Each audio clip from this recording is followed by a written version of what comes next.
Welcome to the Sunset Archon channel, where we aspire to game from night to first light, and today we will be playing Genshin Impact version 3.5, and starting the Windblume Festival. Finally getting into this, finally got another rhythm game. It's gonna be fun getting perfect scores on all these, and we have 37 days and 8 hours until Genshin Impact version 3.6 maintenance. 18 days until Atelier Ryza 3, The Alchemist of the End and the Secret Key. 39 days until Mega Man Battle Necroid Legacy Collection. 67 days until The Legend of Zelda Tears of the Kingdom. 133 until Atelier Mary Remake Alchemist of Salberg. And 137 days until Pikmin 4. This will be the first Pikmin game I play, so I'm looking forward to seeing how I handle it. And without further ado, let us jump right into Genshin Impact.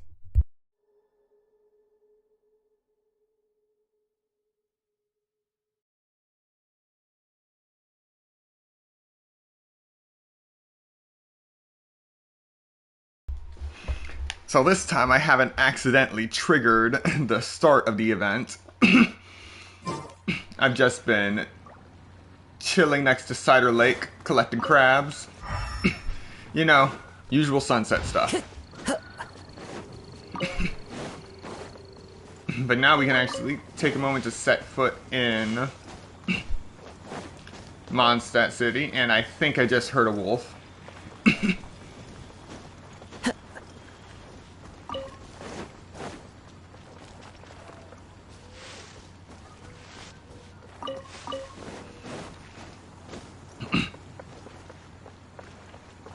Pigeons get to live.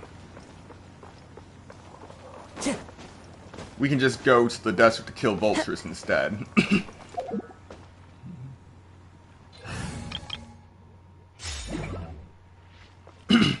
Now let us begin in style.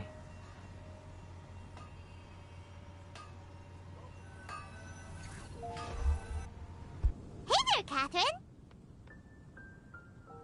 Good day, you two. It's nice to see you here at this festive time. So, got any jobs for us? I'm afraid I'd struggle to find you any commissions in the near future.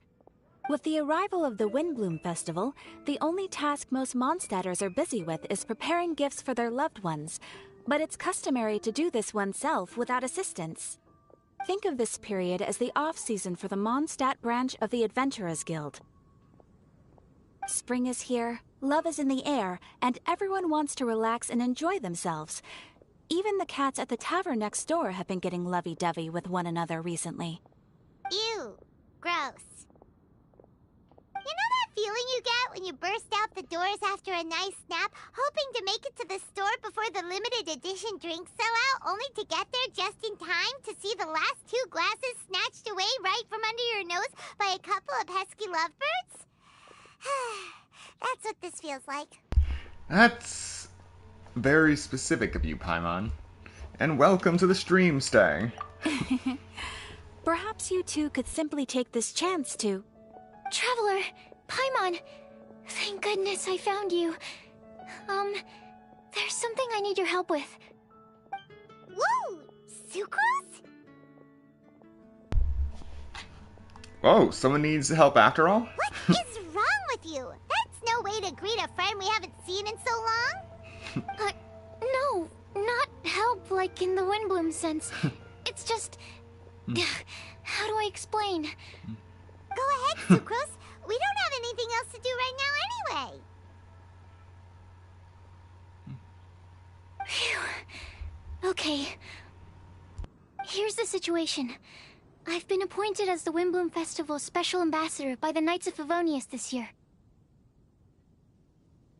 My task is to do good deeds for people during this festival of gratitude and love. Nice one! So how did they decide who to appoint anyway? They spun an empty bottle donated by Angel's Share inside a circle with all our names on it. Whoever's name the bottle stopped at got chosen. This method seems a bit arbitrary. I think so too. But everyone said that it was to make it fair, so everyone had an equal chance to become the special ambassador.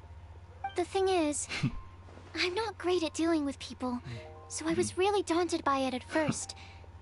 But I'm still glad that I got this role. Luckily, I came up with a way to spur myself on, which has helped. Have a look. A test tube? Is that a test tube? Yep, every time I do a good deed for someone, I get them to breathe into a test tube. That way, I can collect everyone's breaths of joy. Sounds fascinating. Are you gonna use them in your research? Yes. I believe these breaths of joy will serve as valuable raw materials for alchemical transmutation. With any luck, I'll be able to produce something truly miraculous. Like another extra sweet sunsetia? Darn, now Paimon's hungry. Wait, you're doing this on purpose, aren't you? I love sunsetia. Actually, I meant something even more exciting than that. I can't say for sure until I have more test results to confirm my hypothesis, though. Alchemists mustn't make claims they can't live up to. Anyway, I'm still missing one final breath of joy. Oh, is that all you need help with? That's easy. Just treat Paimon to a sweet madame. Then you'll get your last breath of joy. Hey, come on! Paimon's doing her best to help, okay? So, does it need to be more like official or ceremonious or something? No, joy isn't measured in those terms at all. Let me put it this way. Have you ever planted a fruit seed and cared for it while it grows? In the same way that those tender, sweet fruits are the product of your time and effort, the amount of joy derived from an experience is positively correlated to the degree of hardship overcome during it. For example, in my case, I would say that to experience a statistically significant amount of joy, I'd have to do something like spend 6 months developing a medicine formula to a point where it was finally consistently effective. Similarly, in order to collect a significant amount of joy from other people, I have to find ways to do something sufficiently challenging on their behalf. Oh, Paimon gets it now. Long story short, you want us to help you find people for you to help. Oh, that's pretty tough given that it's the Windblume Festival and all. Oh, I figured since you're such experienced travelers, you might have some ideas. But if even you don't know how to approach this... Really? You have a plan? Well, if he's in, then Paimon will help too. With the talking, anyway. But, if things don't work out, can Paimon still get that sweet madame? Oh, come on, Traveler. This is a festival of gratitude and love, after all. How could you refuse? Excuse me, Sucrose? Could I borrow you for a second? Package for you. Oh, sure. Be right back. Wait, is that who Paimon thinks it is? That's Kale, right? When did she arrive at Mondstadt? Let's go say hi! So begins the gathering of Outlanders. Add Astra... But first... not yet. Still got 5 hours left on that clock. I really wish Quinn would just start selling fruit. I mean, I'll give him a pass on Windblume.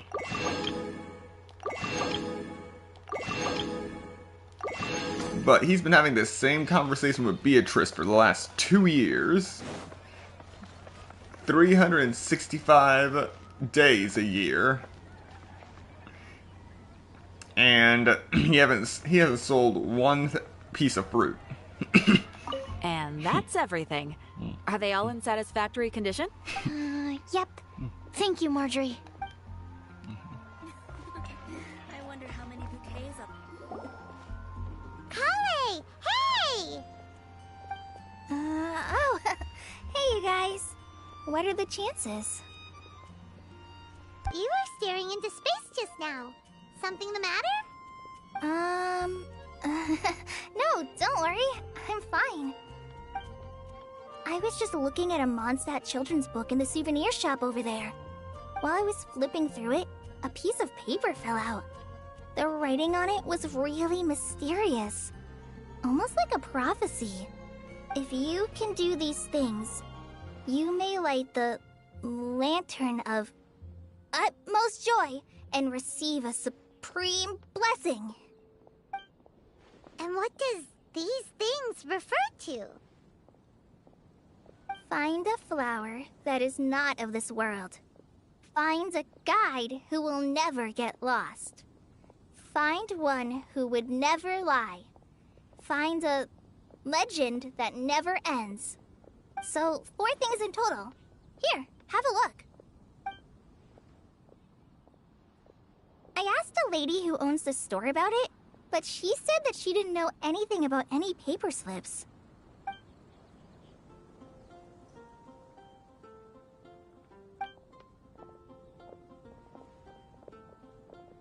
Hi there. Sorry to butt in, but what's the name of that storybook you just mentioned? Oh, it was called The Boar Princess. That is strange. I've read that book, and it sounds like that note you found has no relation to the story at all. Do you know her? Let Paimon do the honors. Kale, this is Sucrose, an alchemist with the Knights of Favonius. And Sucrose, meet Kale. She's a trainee forest ranger from Sumeru's Avidia Forest. Hello. Hi.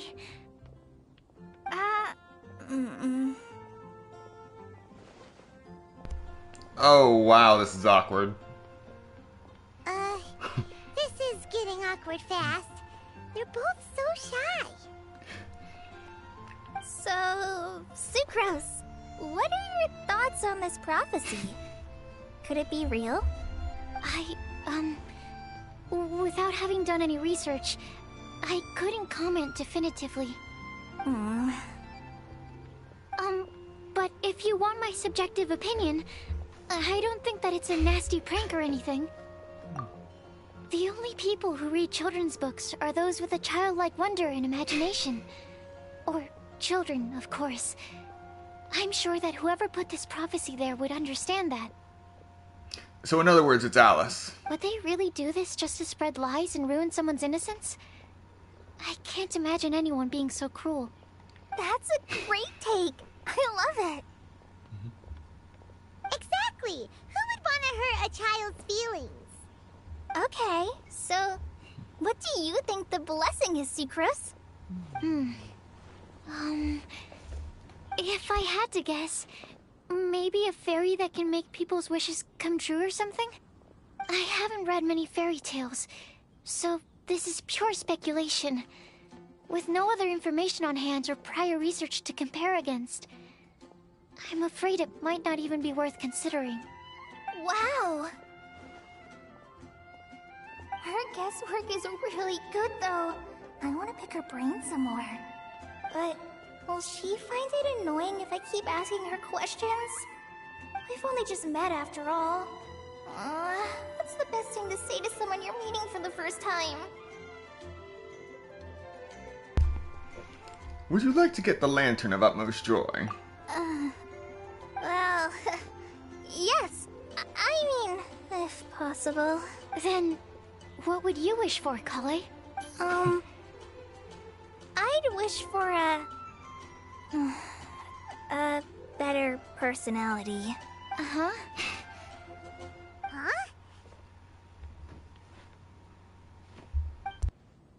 You can't waste it on that. You've got a great personality already. That's very kind of you. But if you know me like I do... Kale! I know that voice! It's...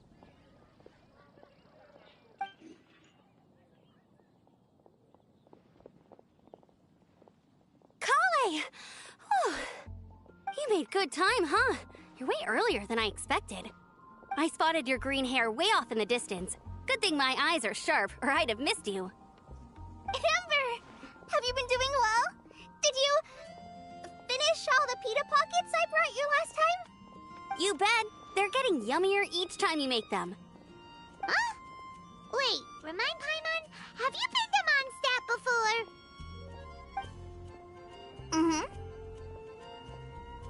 A long time ago, I had a lot of help from a lot of people here in Mondstadt. So ever since my Alizar got better, I've been looking out for an opportunity to come back to Mondstadt and tell them all the news that I've been cured. Thanks. If it's okay with everyone, why don't I take Kale for a walk around town? I'd like to show her some of the places she didn't get to see last time. Of course. Fine by me. Sure, go right ahead.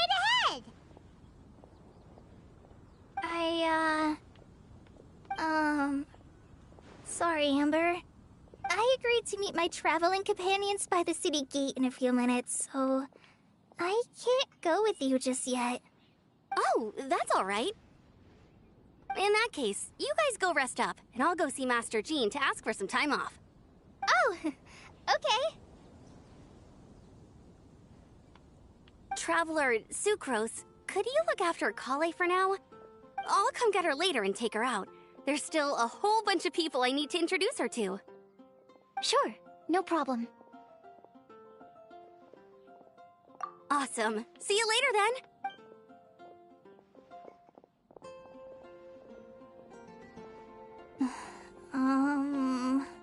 You alright there, Kale? You look kinda disappointed. I'm sorry. I'm just feeling a little shy today. Don't worry about me. Amber wants to introduce me to more of her friends. Am I gonna be able to cope? I've only met Sucrose so far, and I'm already struggling to make conversation. I wish I had a little more self-confidence. Then I'd find it much easier to make friends with people. It's nearly time! Let's go to the gate and see if they've arrived.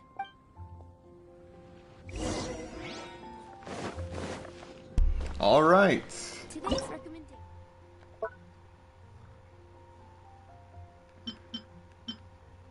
This batch of Crabro is nowhere near done, but once it is, we'll have 4,000.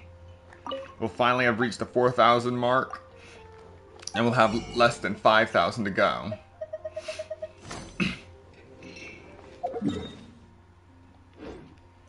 Ah, yes. Before we continue that,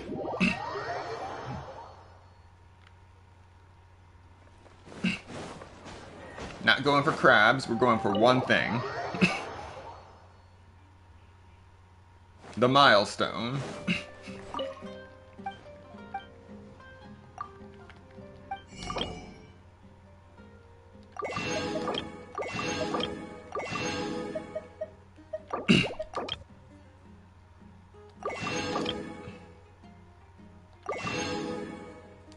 Today is the day.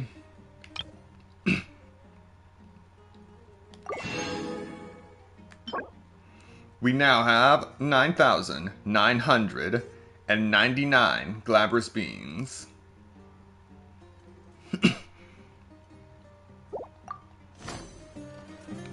Look at them all in their glory. Ah, yes. I'll also be going to location where the coffee beans are. Because as of version 3.5, we now have access to coffee beans for purchase. Follow me.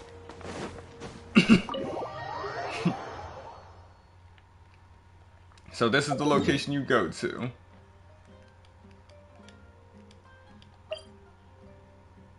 The Puspa Cafe.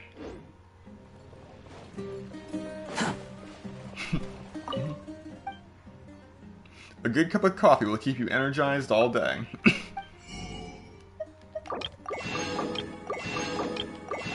Now, if only... two things you need to know. One, this is the only place you could get coffee. The coffee beans. I wish that wasn't the case. And two, if you have been doing the reputation quest of Sumeru, the discounts do not apply in this store, which really sucks. Because you gotta pay full price for your coffee.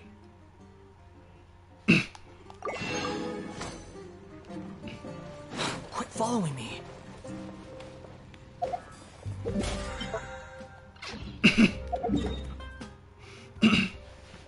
Alright, with that out of the way.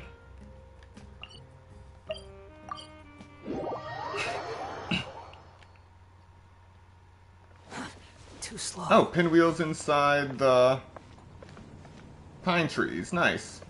That's actually a nice touch. Did they have that in the first Windblume? I wouldn't remember because I didn't start streaming until long after the first. But now, we can do the next thing on our list before we continue onward. Where is it? Ah, here it is. Masala cheese balls. We have had this 2000 cheese for too long. We've also just maxed out our spice. So what better way to celebrate than using 2000 spice, 2000 cheese, and 4000 potatoes all at once to max out delicious masala cheese balls? I ask you, what could be better? I'll tell you what could be better.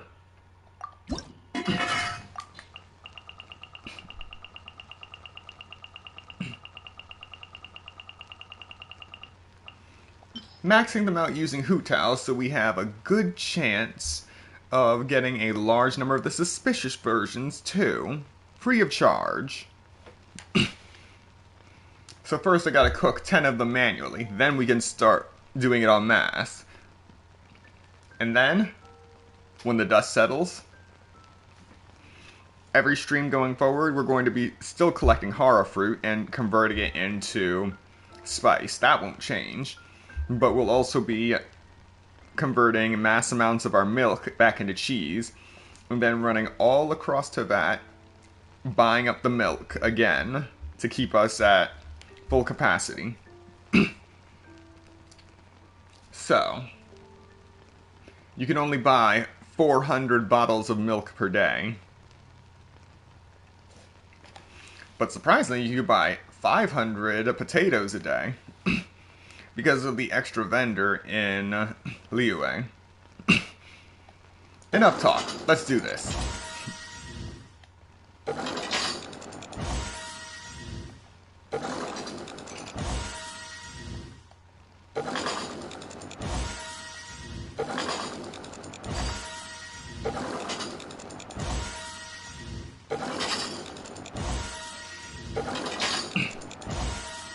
Yes, I have this down to button input to make it so much easier to do.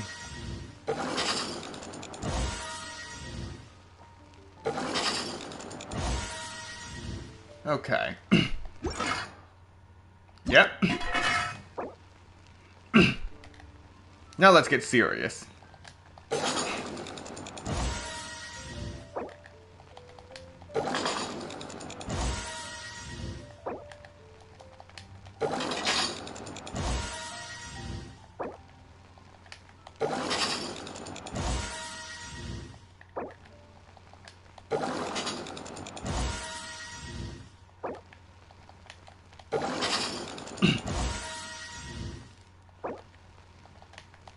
Just watch it rise.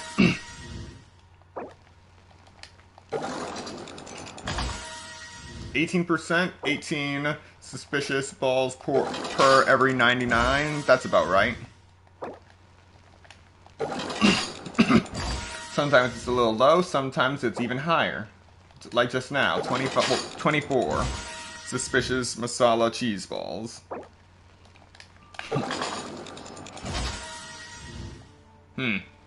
That was weird.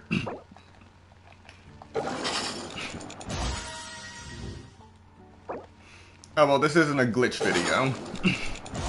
We're doing this fair and square.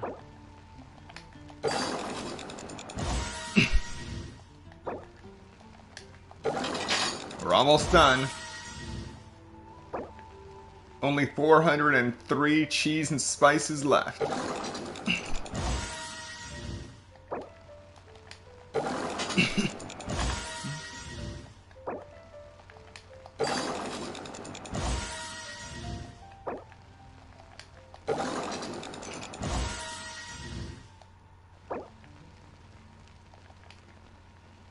The final 7.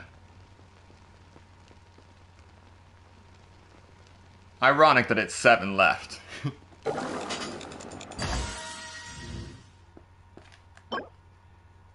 With this, we now have 2,000 delicious masala cheese balls. And from that, we have acquired 357 suspicious masala cheese balls.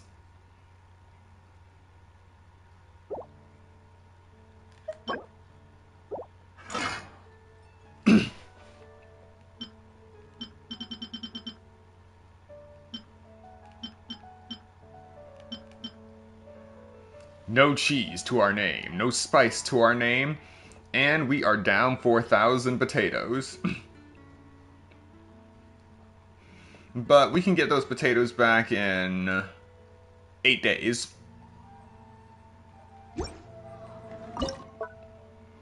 But for now, let's start with our cheese.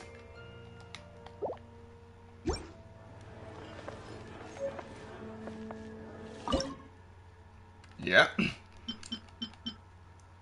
Cheese takes 10 minutes for each unit. As of now,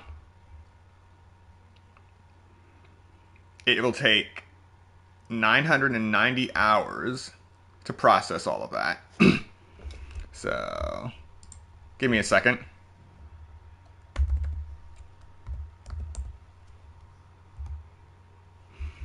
That is 41.25 days.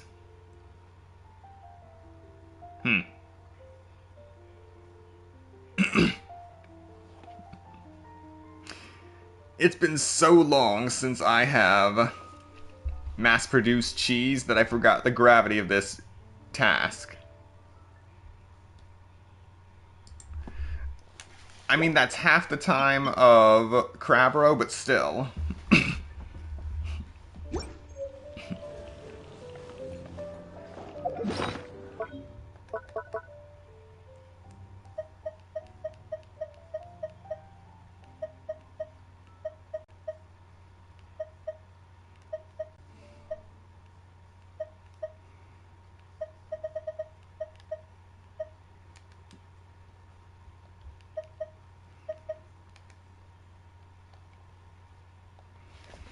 And there's already a place for me to buy regular masala cheese balls, so I'm sure after about a year of purchases, I will be able to max that out too.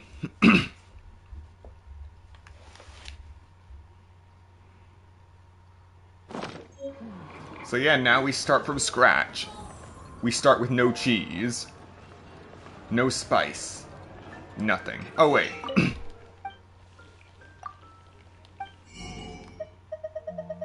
Oh, we can buy cheese.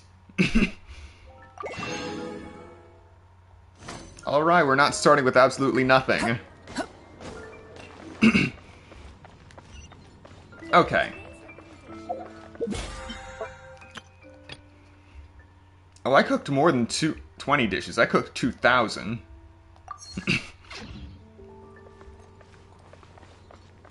Anyway, now that that's out of the way, onward.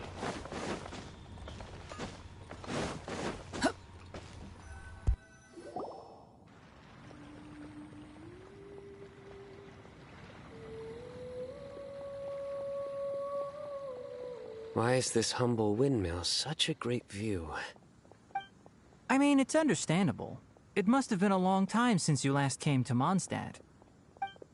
Because it is the true Great Vayu Viastra?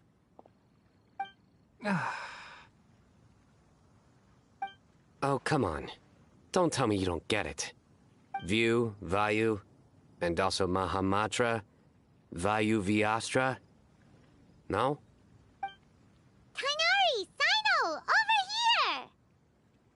Whew, am I glad to see you.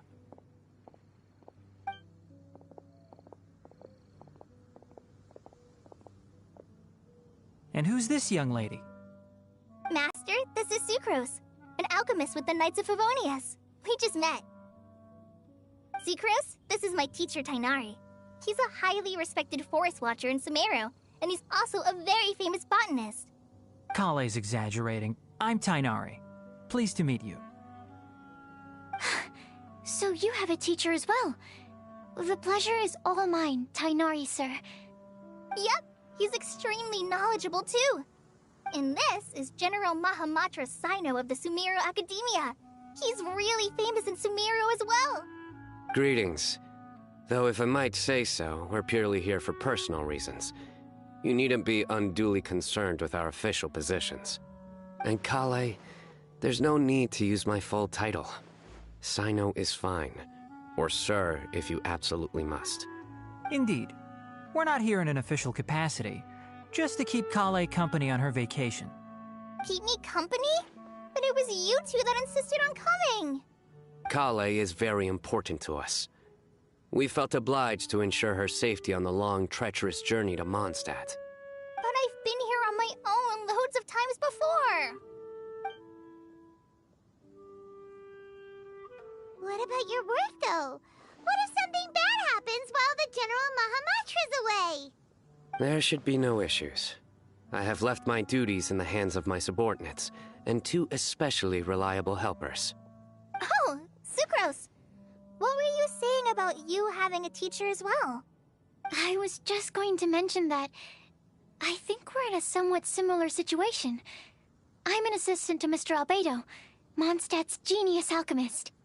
Oh, please, Sucrose. Genius is an unnecessary epithet. It will serve only to leave an exaggerated impression of me in the minds of our guests. Mr. Albedo, but it is an objective truth. Hey, Albedo's here too! Great! The more the merrier!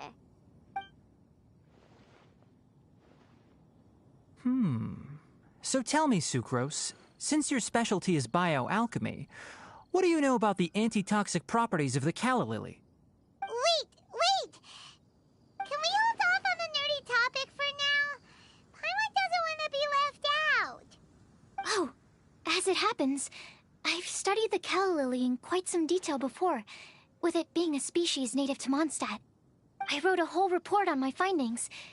If you're interested, Mr. Tainari, sir, I can go get it for you. We're supposed to be here on vacation, and you're already thinking about how to improve your herbal medicines? Also, I thought we'd agreed to take on new identities for this trip. What new identities? Mine was Adventurer Sino, skilled desert explorer. Tainari's was technological consultant to the treasure hoarders, and Kale's was traveling musician.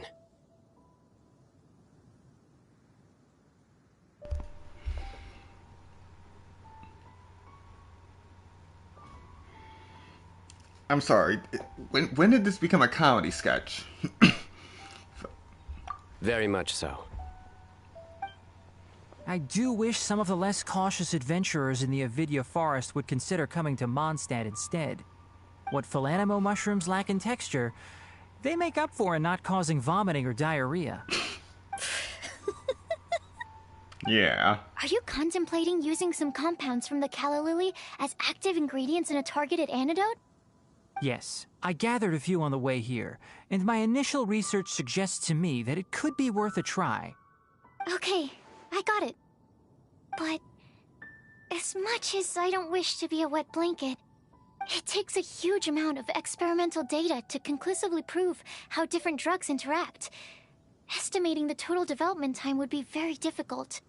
Add in the time for procurement and delivery of essential materials, and I'm not sure if we could complete development before you need to return.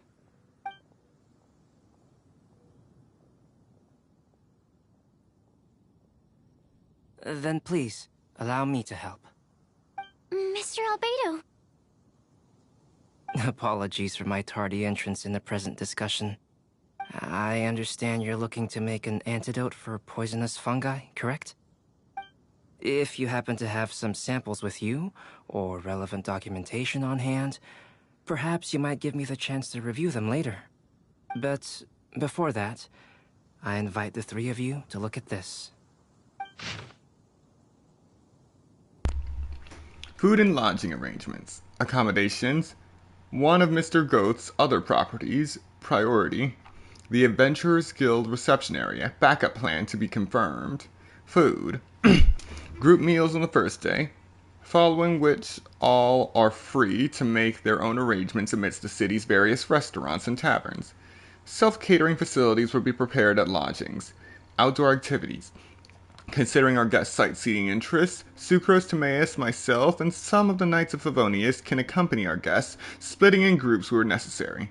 Obtaining souvenirs. Multiple collection methods. With wind comes glory. The outdoors themselves, creation through alchemy, and handcrafting are all possibilities. Scientific observations, emphasis on botany.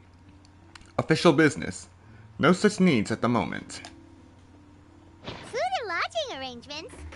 Were you quietly writing this up the whole time? Paimon didn't even notice! Hardly. Rather, I should apologize for interrupting a serious discussion between trained professionals, especially after they've traveled so far to be here, when I myself am neither an adventurer, nor a technological consultant, nor a musician. Nevertheless, I would encourage you to have a knowledgeable local arrange your detailed itinerary while you're in Mondstadt. Take a look, and should you find anything here to be objectionable, it can easily be adjusted. This is too kind of you. These arrangements are quite excellent. It looks great! Even Paimon feels like tagging along for the food and board. You're not included in this itinerary. That's why it's called tagging along! Very comprehensive. The adventurer, technological consultant, and musician all approve. Thank you. Just one thing. We'd like the chance to cook as well. Why don't we change the group dinner to a camping and cooking trip? I'll help pitch the tents. I can help too. And Paimon will take him to Good Hunter to order some starters. Mondstadt's cold-cut platter is not to be missed. Great, then it's decided. Sucrose and I will bring the three of you to your inn for a quick rest. You two, let's meet by the lake this evening.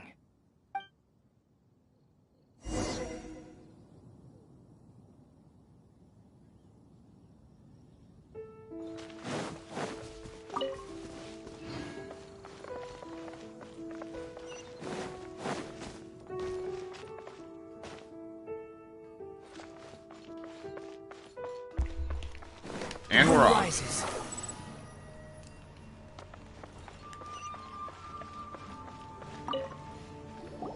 Hey, Sarah! Can we have a cold-cut platter to go? Sure, coming right up. Would you like anything else? Do we, want anything else? If we must, one sweet madame, I guess. Yay! So you do remember after all! You're just the best! Paimon will give you the sweet flower from that sweet madame as a Windblume. No need to worry about that! Paimon can make room for good food. All right, just a moment.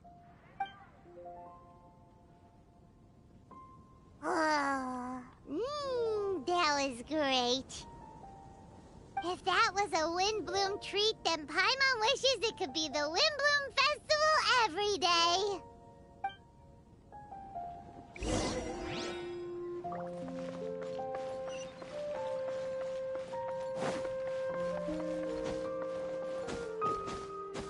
Behold!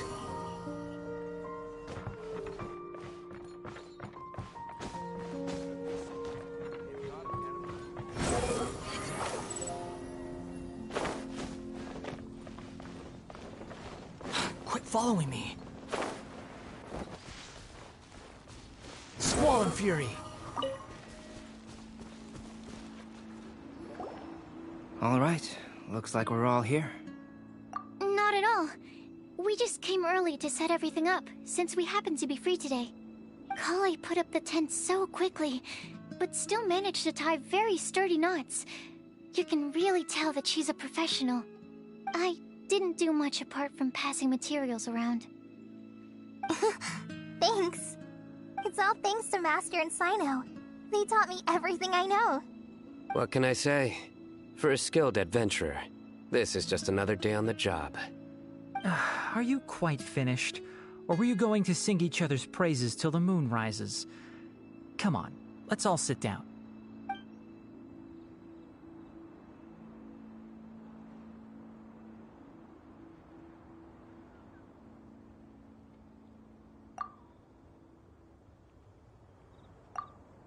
That sunshine sprat was really very good. I didn't watch you cook it, but I believe that the prominent umami flavor of the dish owes itself to more than the fish alone. That's correct. Any further deductions? Let me think. The aroma was quite uniform. Unlike that of a spice blend, it was also unfamiliar to me. So I would venture that it was a Mondstadt specialty. As far as edible Mondstadt plant species are concerned, calla lilies are usually used in soups. So if I had to guess... small lampgrass? That's right.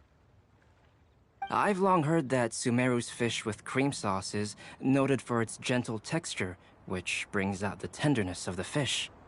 Here in Mondstadt, we're not quite as varied in the use of spices as in Sumeru, but the principle of bringing certain distinct flavors to the forefront through combinations of natural ingredients is very much the same.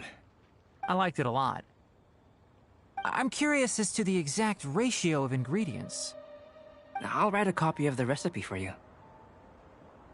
Would anyone like to try the nutrient-dense meal I made? I'll have some. What about you, Kale? It doesn't look like you've eaten very much. Is your appetite low at the moment? No. I just don't eat a lot normally.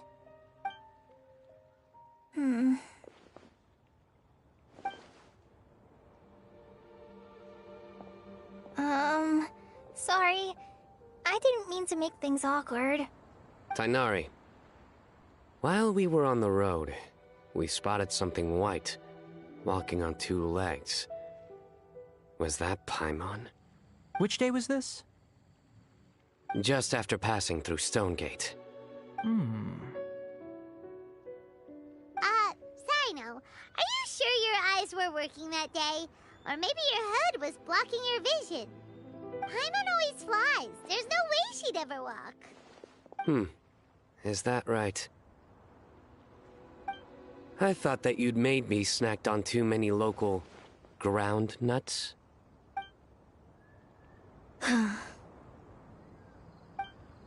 No? Not funny? Oh god, this hurts. You know, as in ground up, but also the ground.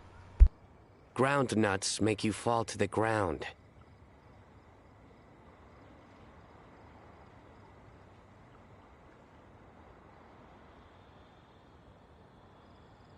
Is no one gonna stop him from explaining?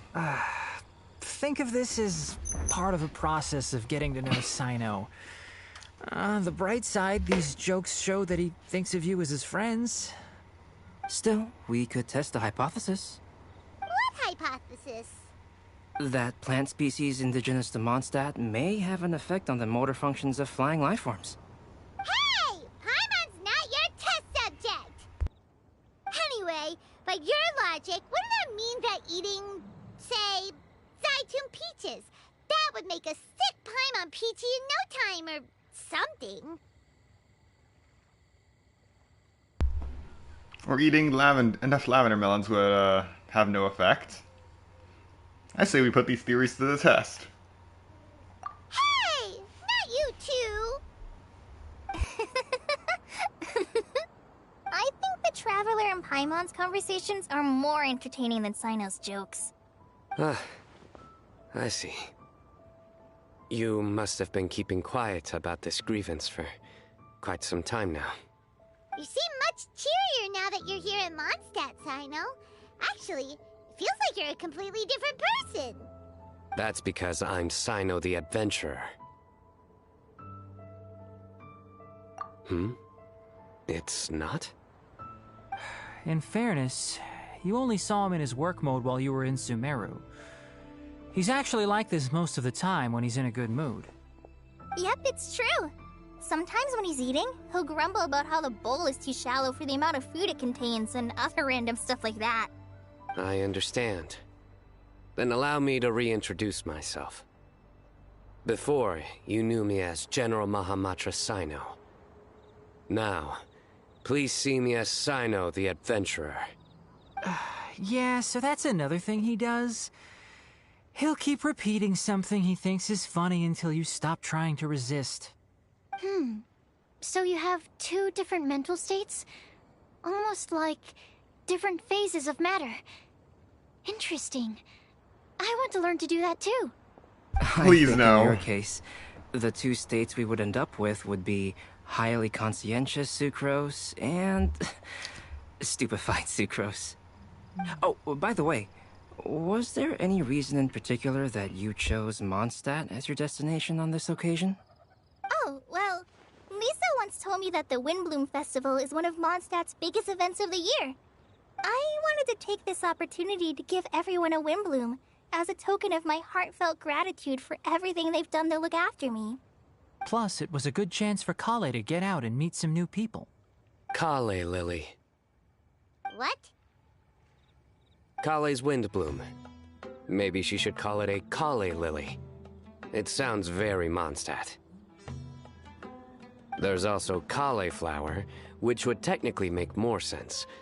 But somehow, it doesn't sound as nice.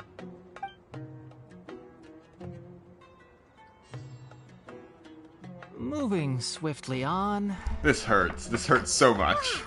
He just completely ignored the joke and carried on the conversation. Guess sometimes that's the only way forward. Sumeru's been through some major changes recently, and things at work have only just started to calm down. I don't get many opportunities to take a vacation, and this was a chance to join Kale on her trip while also learning a few things about Mondstadt's flora and fauna that I'll be able to pass on to my peers and students on my return. Two birds with one stone. How about you, Sino? I came to ensure Kale's safety. That's just an excuse. Plain and simple. Also, there's the matter of a Genius Invocation TCG custom-made card back. Aha! So you did have an ulterior motive. Have you all played Genius Invocation TCG before?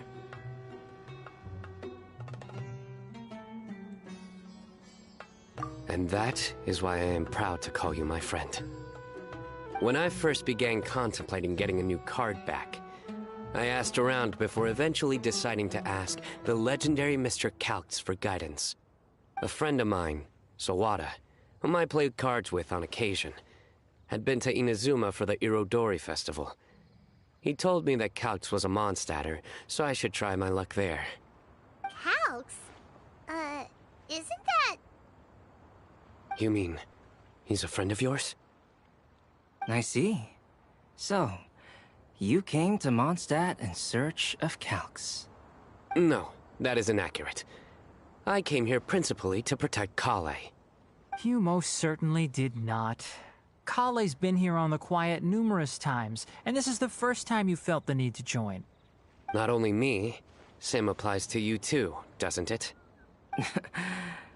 If my writer friend were here now, I'm sure he would describe this curious coincidence as having the makings of a good story.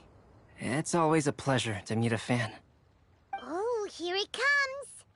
Wait, you mean you're Mr. Calx? Having my new friends address me by my pen name feels somewhat unusual. Please, just call me Albedo. Huh. So you're Calx. Sino's been talking about you non-stop recently. He's intent on getting you to design a bespoke card back for him. You didn't have to say all that. I don't usually take private commissions, but I believe that we are friends now, all of us. Our conversations have been deep and interesting, and Sino, your passion for this game is indeed one of a kind. I can see it in your eyes. Obviously. And given that you've come all this way from Sumeru to see me, I'd be quite honored to take this commission. Wow, your teacher's so nice. I feel the same about yours. Well, they definitely have different personalities, but they're similar when it comes to their character. So, how much should I budget for the timeless masterpiece you will produce for me? Surely, timeless masterpiece is something of an overstatement. Any artwork fit to appear on the reverse of my card decks is by definition a timeless masterpiece, even if I do say so myself. Don't mind him. These TCG nut jobs are all like this. I see. So, this has an almost religious significance. Well, for starters, I'd like to hear a few more of your jokes. My jokes? You like them? I do. Really? I didn't see you laughing. Yeah, well, the joke's ability to induce laughter is a separate matter, but I certainly find them fun. If I might interrupt, does anyone else smell something strange? My nutritional meal! Will it be okay? Should we go over and take a look too? Oh, thank God, we're free. We're finally free. So, a good joke is not necessarily required to make people laugh at them.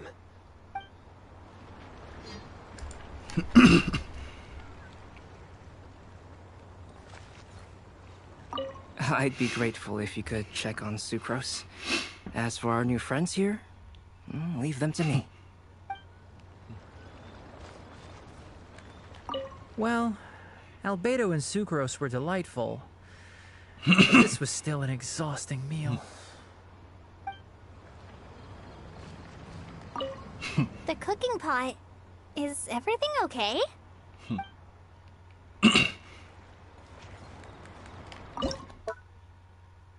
Now, I don't know about Sucrose, but my stuff is still doing good.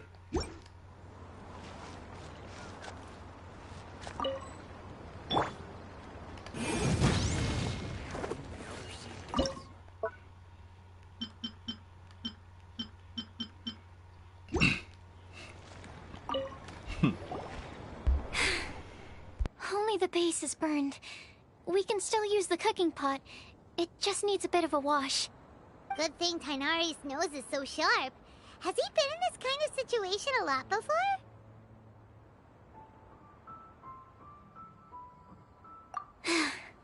I know, it's just... I'm sorry to disappoint Sino. I guess we'll have to do this again another day. Oh, yes. I'm not sure if you've noticed. Kali seems a little... depressed. I noticed she was in a low mood when everyone was talking. Remember that note she received? I was just thinking. I want to try solving this riddle and giving Kali the chance to accept the blessing. Oh, yeah! She's someone who needs your help. Exactly. Maybe she'll be willing to breathe into my test tube. But anyway, that can wait. As much as I'd like to make progress in my research, I'd prefer to see her smile. All right, we'll help out too. You will? Then tell me, honestly, do you think that this prophecy is for real too? I know I can find out. I know how I can find out. Right. I'll be back shortly. All right. Let's meet at the alchemy crafting bench in the city. I've got some thinking to do in the meantime.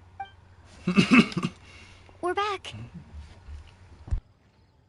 Oh, what a shame. You just missed a joke about windmills. Stop, please. I don't need to hear it a fifth time. That bad, huh? Well, now Paimon really wants to hear it for some reason. Didn't you say you want to see the Dragon of the East at some point? When are you going? Tomorrow morning. And you? What are your plans? I'll go into the mountains to have a stroll and collect a few plants as samples. Oh, perhaps I could join you? I'll be looking for inspiration for these card back illustrations. Found you! I knew I was onto something as soon as I saw the fire. Wow, you have really sharp eyes. That's an outrider for you. Uh-oh. Did we break the fire safety rules or something? Actually, you didn't. Strictly speaking, you should have reported your plans first. But since 2 of our very own alchemists are here, I'm happy to look the other way. Ah, yes, introductions. I'm Amber, and this is the Reconnaissance Company Captain Eula, a good friend of mine. Good evening. You are friends of Kale, yes? A pleasure to meet you. Oh, Amber and Eula. The pleasure is ours. I've heard a lot about both of you from Kale. Oh, really? All positive, I hope. You asked that last time, too. Of course it was positive. I'd say... we hear the latest news about you every time you write to Kale. Glad to know we've made a good impression so far. Anyway, we're just here to collect Kale, so don't let us interrupt your chat. Come on, Kale. We're gonna take you to check out a few scenic spots. Okay, great. Still as high energy as always. You know Amber? Yes, we've met. She's Kale's most important friend. And for that, we are also very grateful to her. That's Amber for you. Her outgoing personality means she can make friends with just about anybody.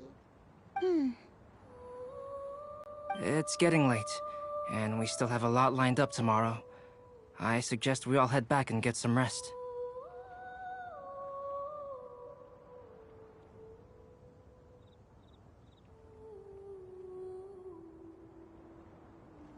All right, I'll start packing up.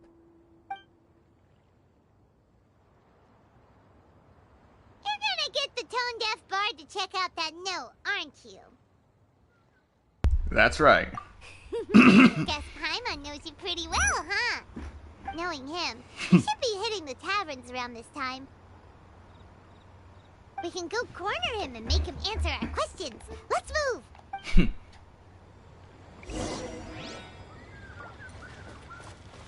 All right, freedom. Too slow.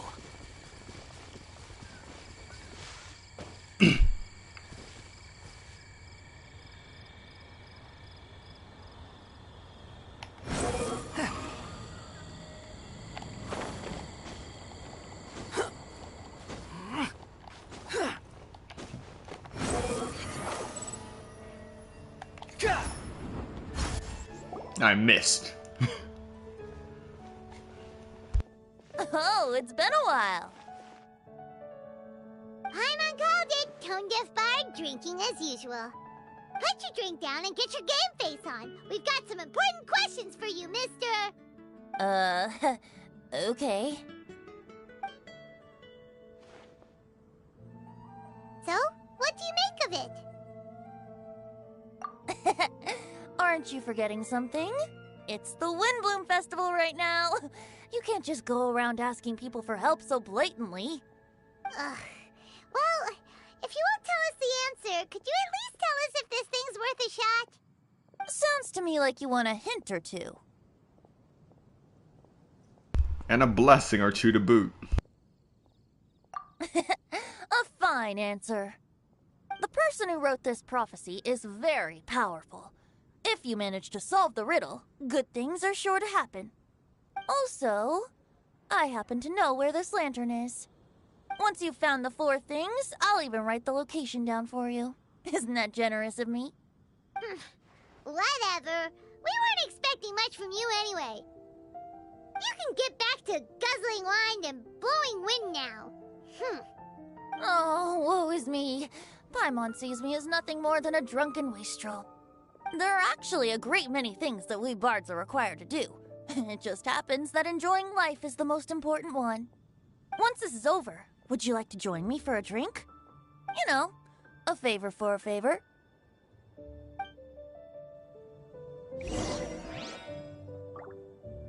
Or, given the way that you're staring at me, perhaps you'd like to get me that drink now? I, of course, would be most amenable to that. But I believe you have friends waiting for you. Don't worry, there'll be plenty of time during the festival.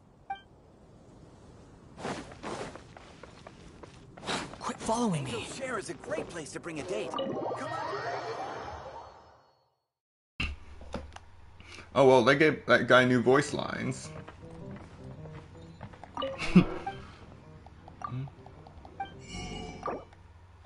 Right, still can't take fruits to the festival anymore.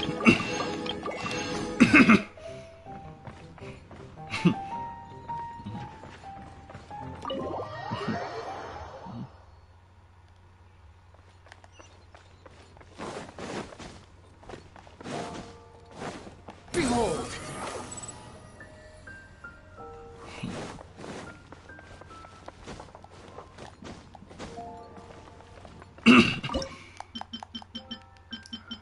I'm just checking something real quick. Sunset Berry Tea.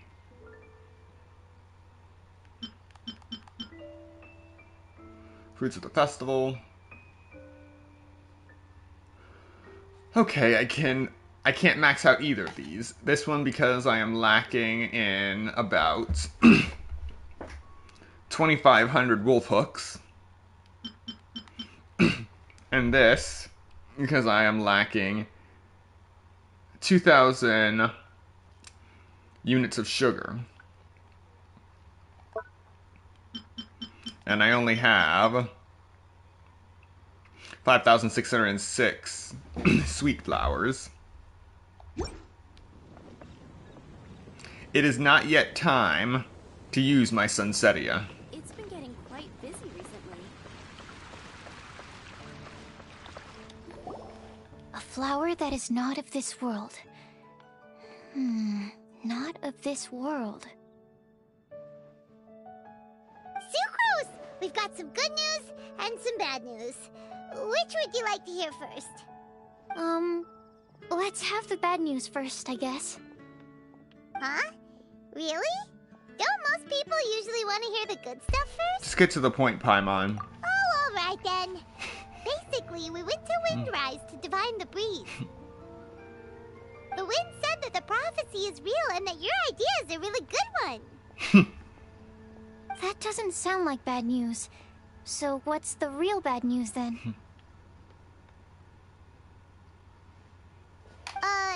Paimon ate the bad news!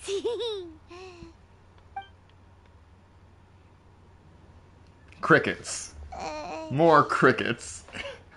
Blame Sino! If it's not funny, then it's his fault! It's fine. Well, that puts my mind at rest. Now, back to the other issue I've been mulling over. I was thinking about the flower that is not of this world.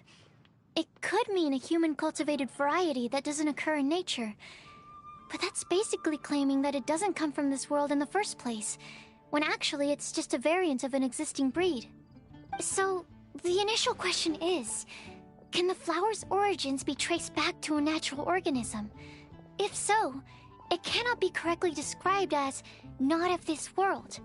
But then, supposing we identified something outside of that category, whose job would it be to decide whether it belongs in this world or not?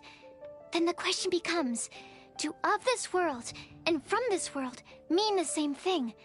Or is it deeper than that? Just hit a whopper flower. Slow down! Paimon's head is already starting to spin! Okay, I did have one other line of thought as well. What about a flower created using alchemy? Would that be not of this world? If by that you mean a flower from beyond this world, Albedo did make something like that before. Albedo may know the answer, but asking him right away would be like asking the teacher for the answers to your exam paper. It would render our search for the truth meaningless. I'd rather try and figure this out for myself. Could it be the Windblume? Oh, now that you mention it, that's definitely a possibility. The Windblume doesn't refer to a specific flower. Everyone defines what it means for themselves. In which case, the Windblume doesn't exist in reality. This does seem like a promising direction.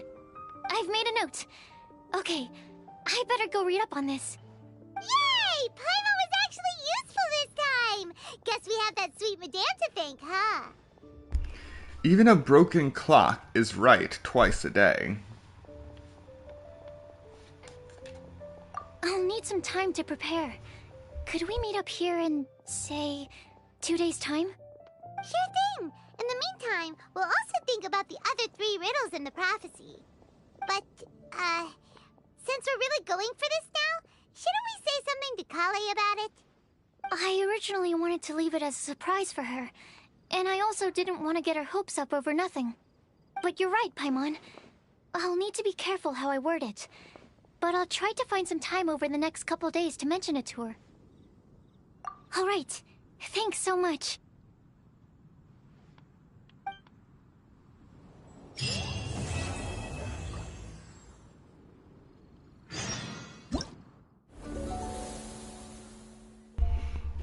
And with that, we are now free.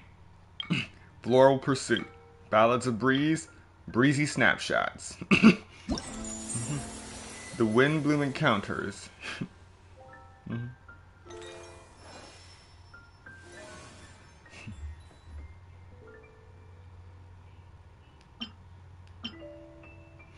Unlocks after less than 48 hours.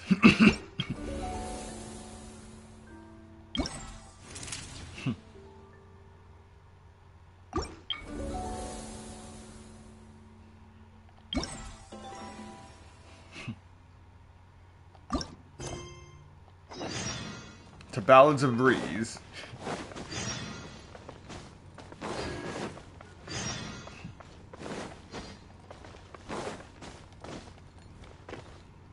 This is what this whole thing is all about. Alright.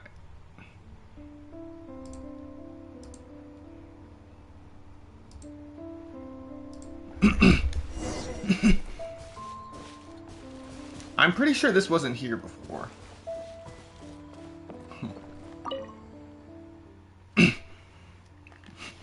Hello there, and welcome to the Windblume Festival. You've come at a good time. We're currently organizing a little game known as Ballads of Breeze. Taking part in this game will allow you to play some lovely tunes, just like the Bards of Mondstadt. How can I measure up to the Bards? Oh, don't you worry. We've had, lots of playtesters in the past. Even someone with zero knowledge of how to play instruments will be able to play something that, won't sound too bad. Please believe me, have faith in the Knights of Favonius. As long as you do your best to keep up with the rhythm and beat, you'll be able to strum up a storm with ease. Focus only on the winds around you and the lovely song you wish to play, and all your troubles will surely fade away. Well, I imagine the bards must be quite carefree then. I wouldn't say that for sure. After all, they do fret about whether their songs will move people enough to fork some more over. As for you, you just need to play to your heart's content. Well, never mind what I just said. I hope you know how this works by now, yes? Well, if it interests you, you're free to give it a go. You can use your own instrument to play said tunes, and if you haven't brought one, we can lend you some. Not to brag, but we do have quite a few on hand, and each of them is quite different from the rest. Which of the instruments would you like to use first? So, we have the option of the windsong lyre, the floral zither, and the festive drum. So what I'm going to do is, depending on how the difficulty levels are set up, I'm going to get a perfect score on the highest difficulty on all 3 of the instruments. That is the goal. And then I'm going to create videos comprising all 3 versions all in one. And hopefully that idea will turn out well.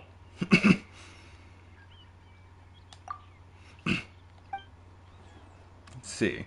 One more thing I forgot to mention. Please wait for a moment. I need to consult my notes. Right. In order to make sure that everyone is able to play the best they can, we've decided to implement a tuning phase to this game. Simply put, we mean to help you tune your instrument to be able to be in the best state possible. Don't worry, it's easy. The first step should be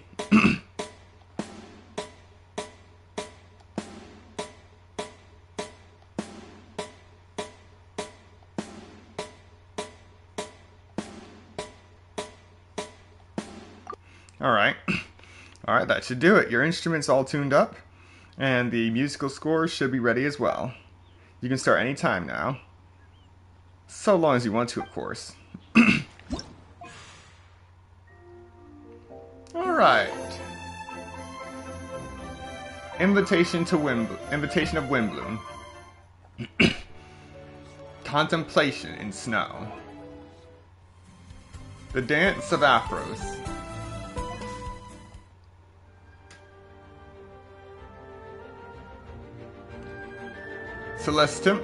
Celestinum Finale Termini.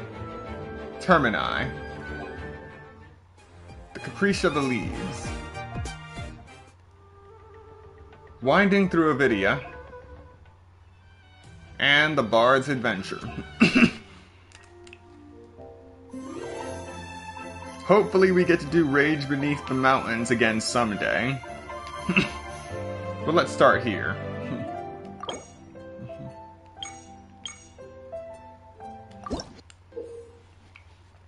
The Ballads of Breeze. During the performance, different notes will appear on the screen.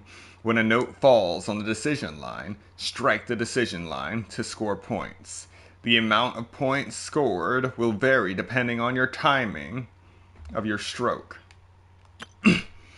A long note is represented by a long strip of light. Hold the button to play the note. Then after the light strip disappears, to score points. Alright, here we go.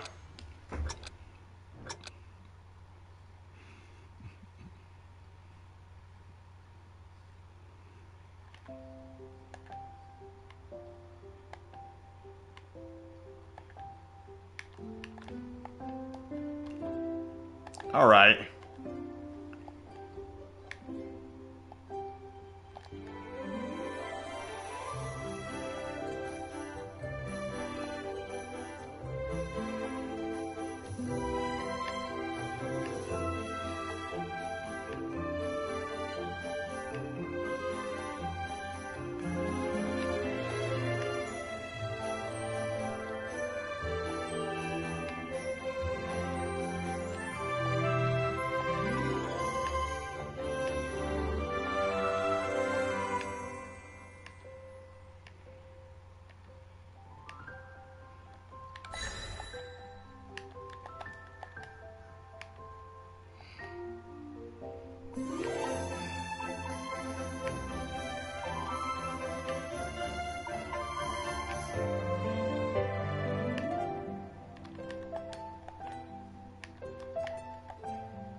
Okay, so I gotta recalibrate it a bit.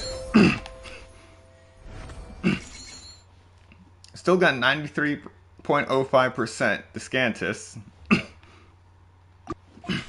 So that's not bad.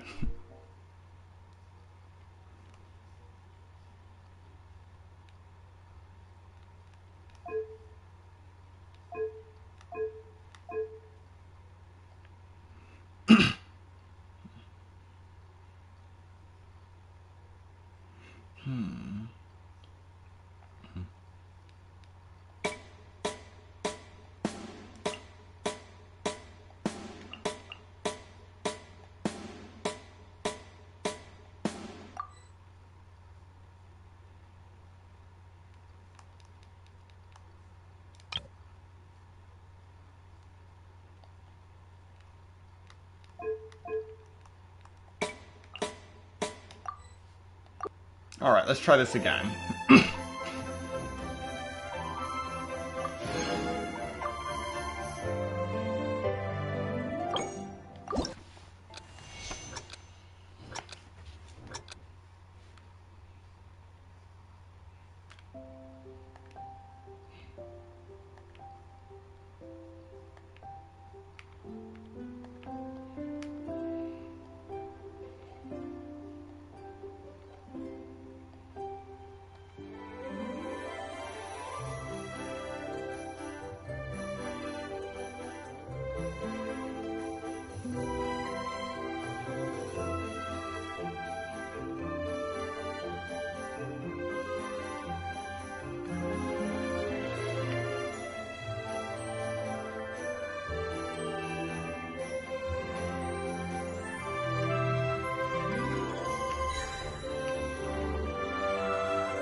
It'll take a while to get perfects on these.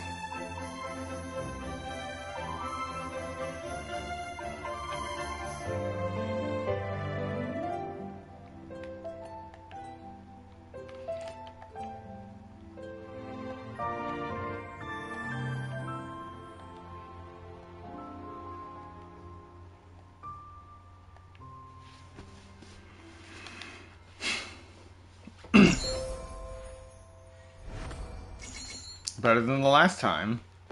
97.02.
Ah! Only one was good, but we were so close.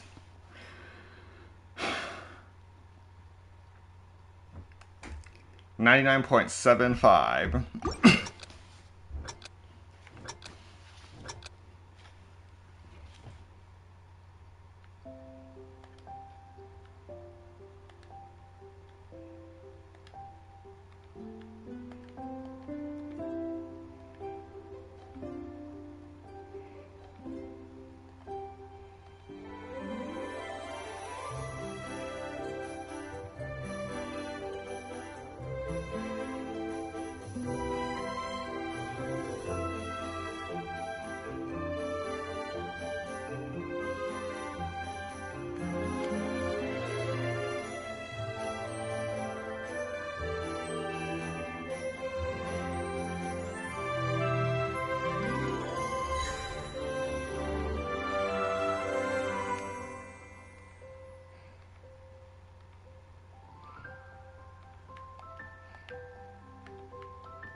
Yes!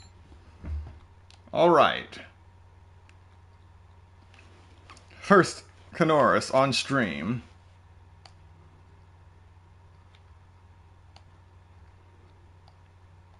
Alright.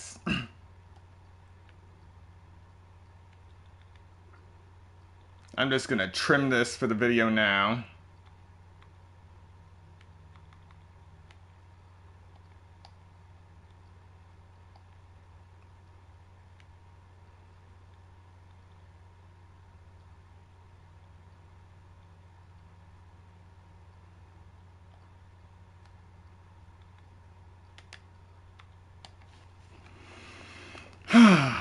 Alright. So it is in fact possible. I'm gonna suffer a lot, but it is possible to get this right.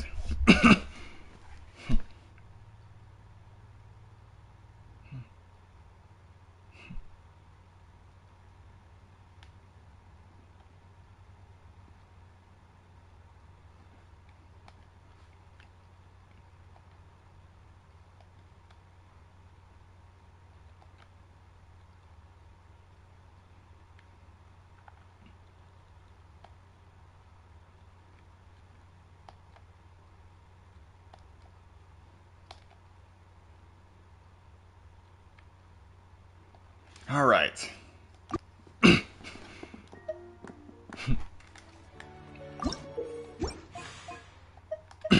Next up, hard.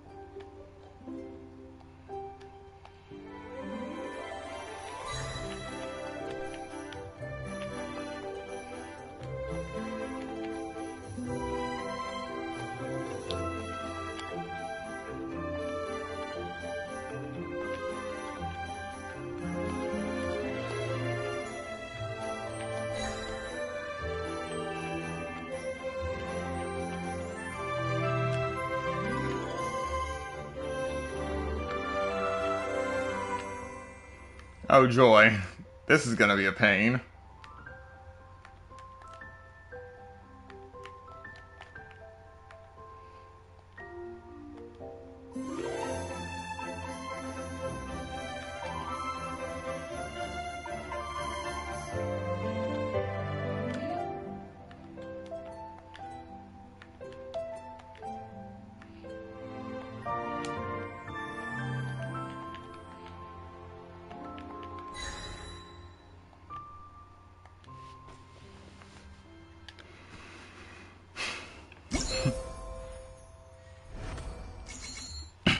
Alright, we still managed to stay above 95%. So we have 160 perfect, 9 good, 5 failed.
Alright. 99.31%. There are 175 notes, only 5 of them good.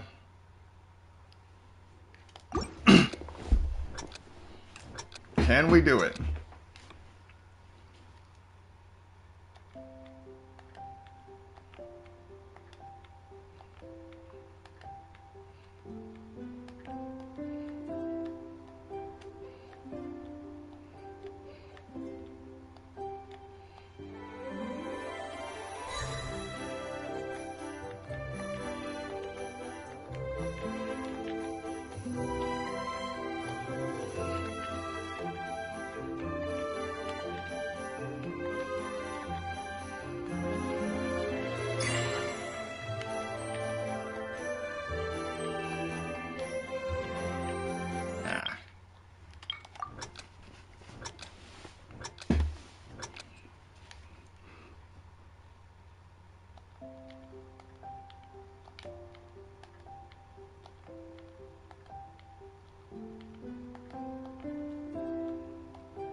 I really do hope I can get these before my fingers completely cramp up.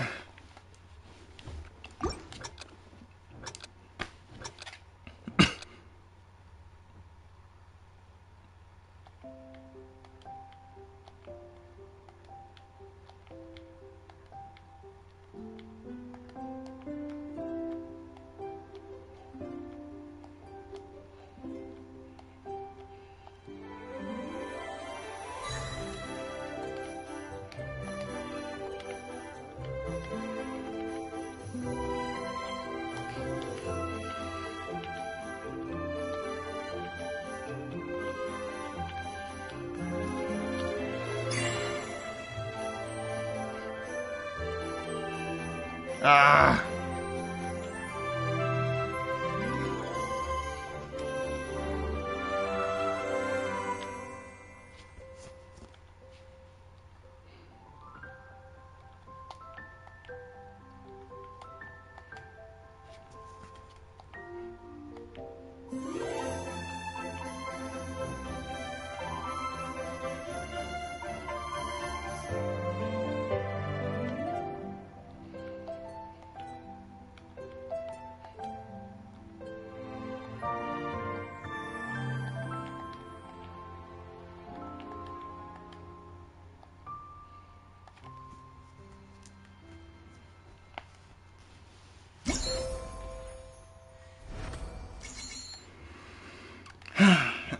And we're down below 98.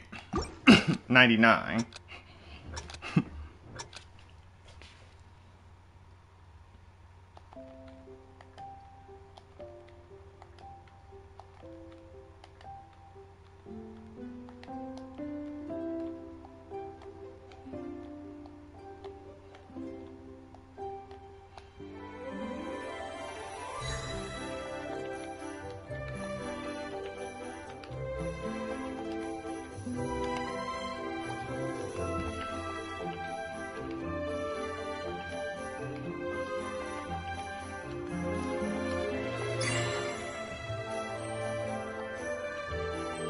Ah!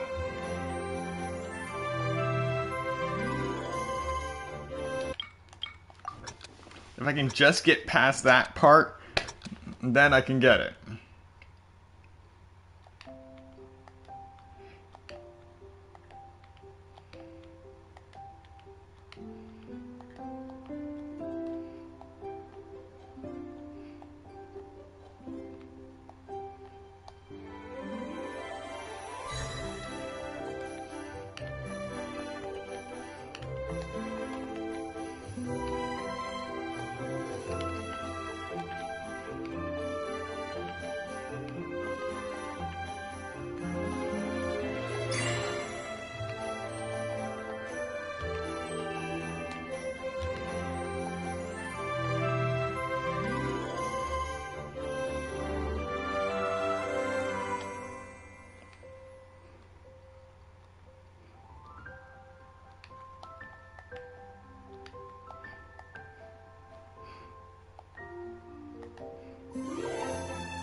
All right. We are 99.86%. One note. We are one note away.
No!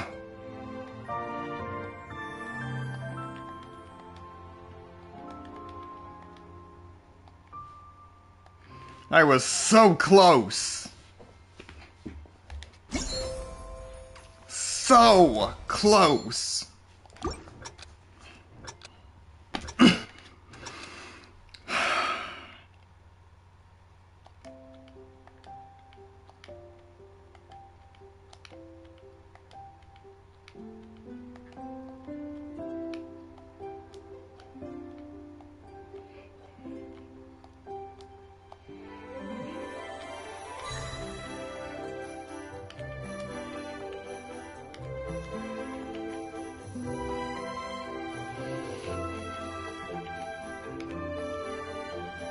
Ah!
Ah.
One note again.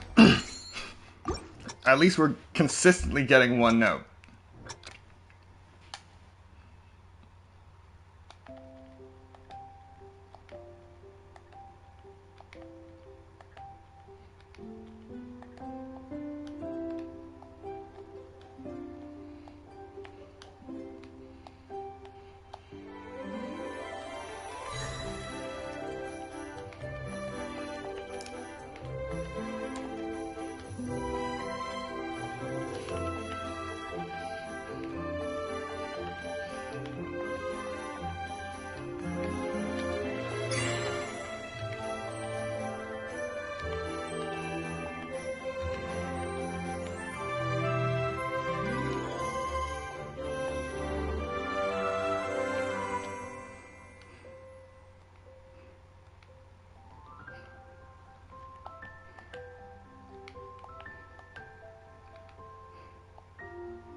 No!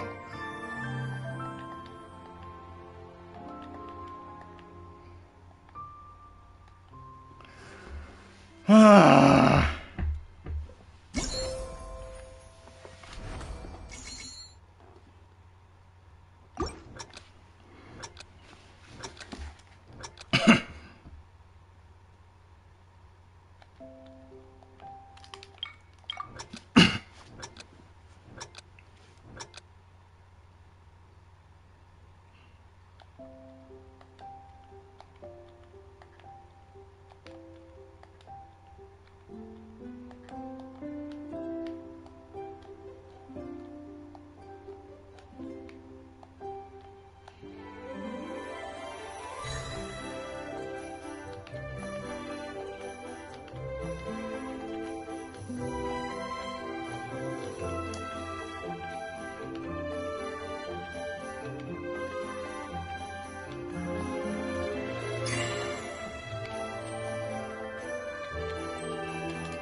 Hang on a second. I just need a minute.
Okay. So, for the Drum Along Festival, those who have watched it have seen that I managed to get Kanoris perfect scores on all of the scores in the event. That was by no means easy. Went through, for each one, I tried to keep track of the number of attempts I made. Especially for the Raiden Shogun's theme.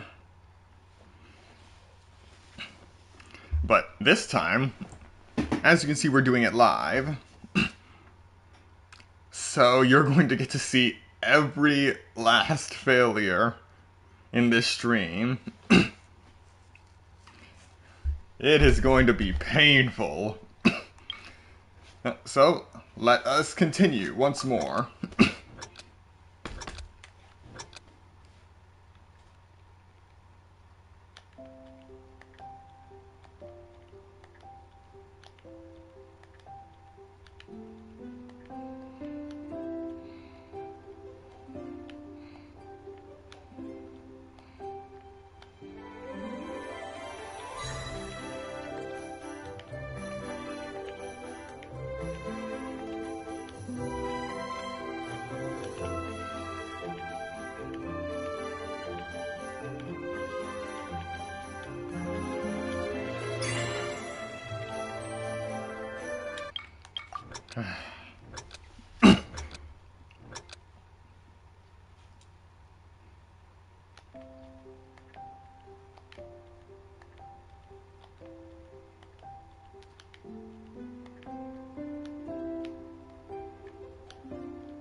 Finally!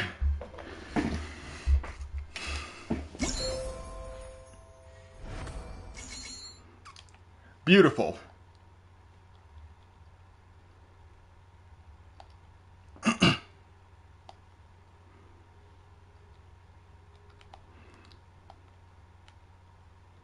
All right.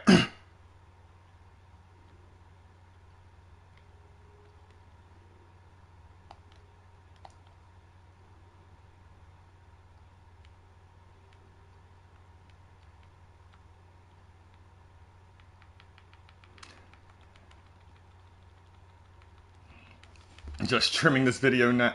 I'm trimming all these videos now, setting up the cover image so I don't misplace these videos. If I do, I'll have to do it all over again. Just so I have the footage.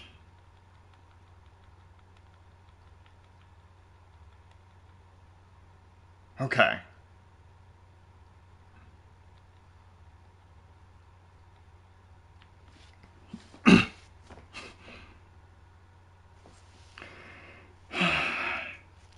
Yes, I am going to do my best to get Kanoris on all of the tracks here, and I have a little over 2 weeks to do it.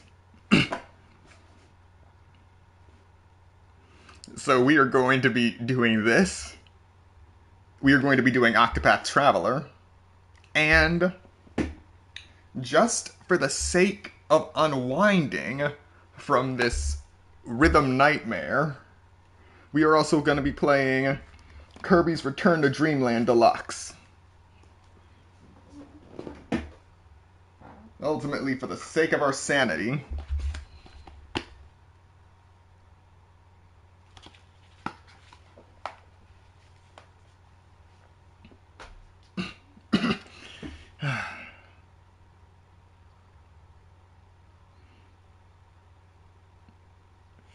I know it's wishful thinking and insane at this point, but I am really hoping Pro Mode is a little easier.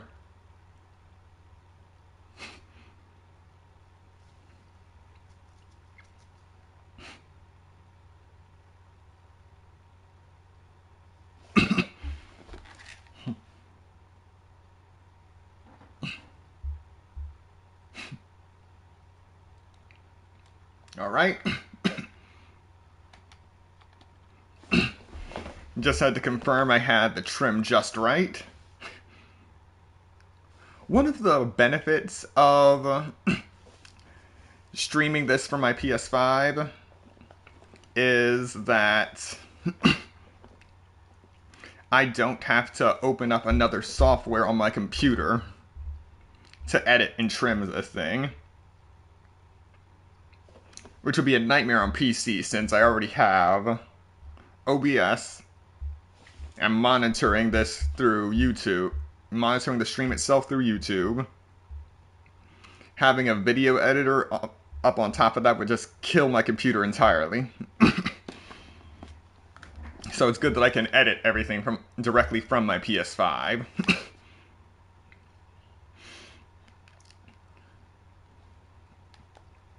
Alright.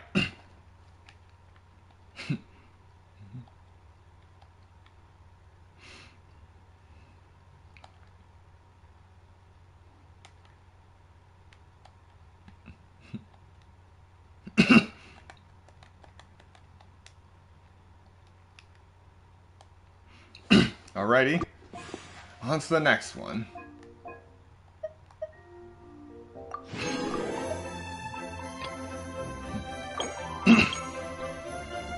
Pro Mode.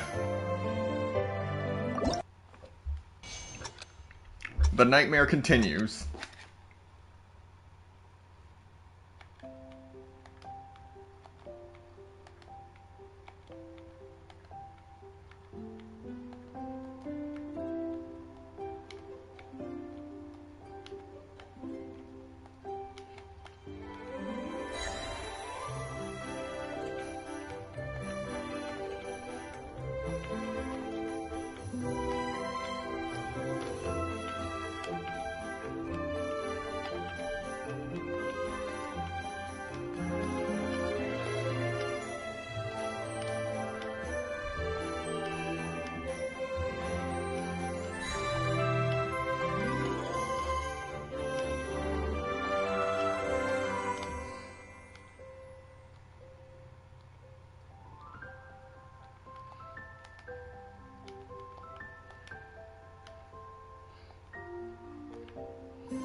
Okay.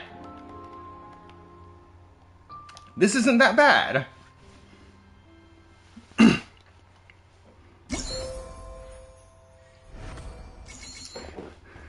Okay, only 4 failures, 3 goods. And 185 perfects. There are only some minor alterations. I think I can do this one.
Alright, so it's that part that I need to memorize.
Here we go.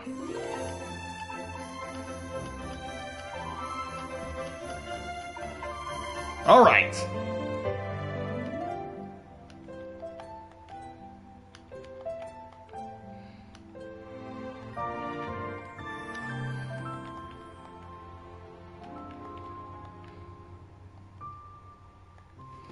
All I need to do is remember on that part not to press the D-pad right. Wait, what? All right! Wonderful! Not much suffering in this version.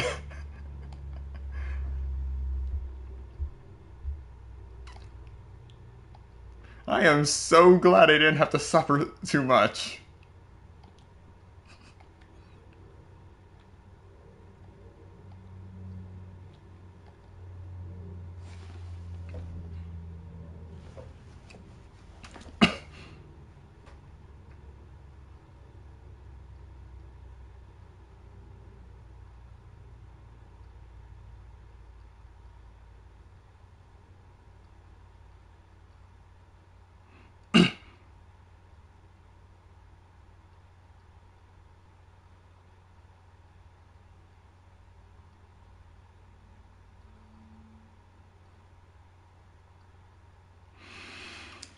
Okay, so after this, I think here's what I'm gonna do.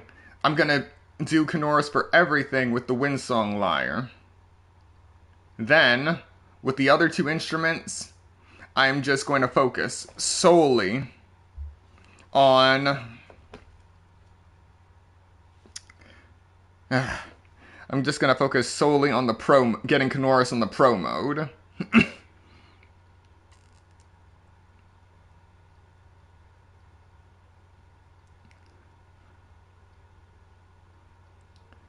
It's a thing.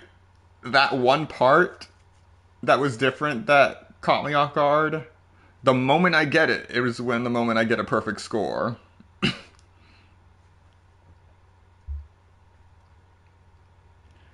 Absolutely beautiful timing.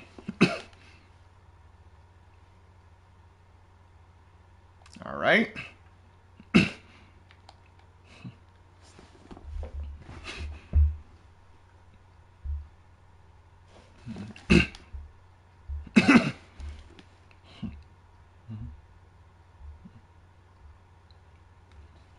And with that, Invitation of Windblume, using the Windsong Lyre, is done.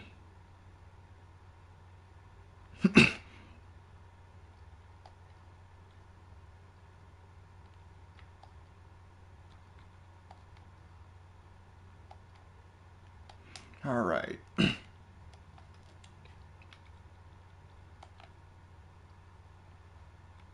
Hang on a sec.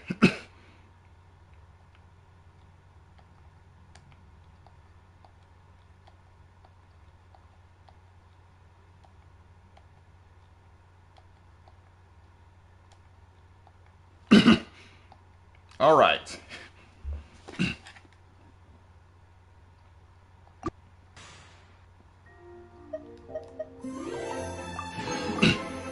It's done. All three. Pro Canoris.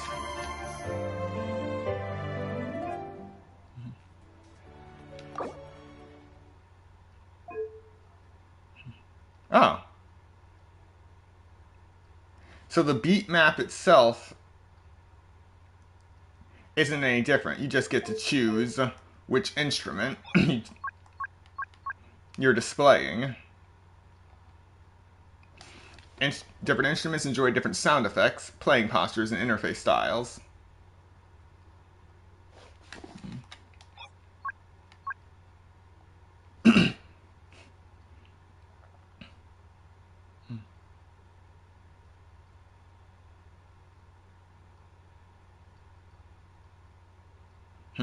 Performance effects, huh?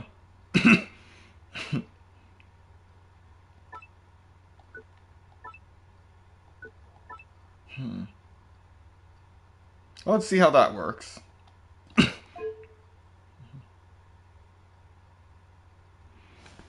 And here I can actually choose the keys to use. Before it was set in presets. Well, honestly, the fact that there aren't multiple maps for each instrument makes it easier for me. So now, while the downside is scrapping the entire concept of all three instruments together may be on the horizon, at least I won't have to suffer as much. But we're still getting perfect scores on everything. The plan hasn't changed.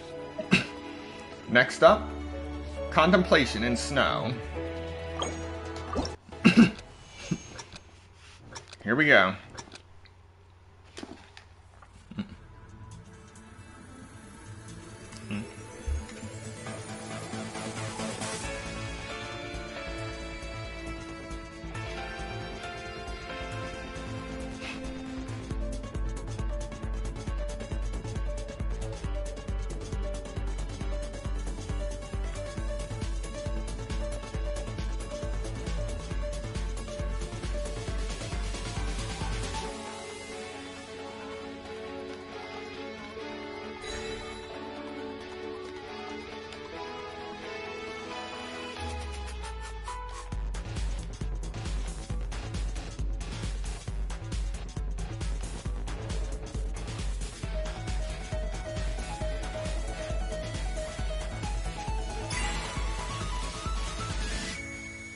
I was so close.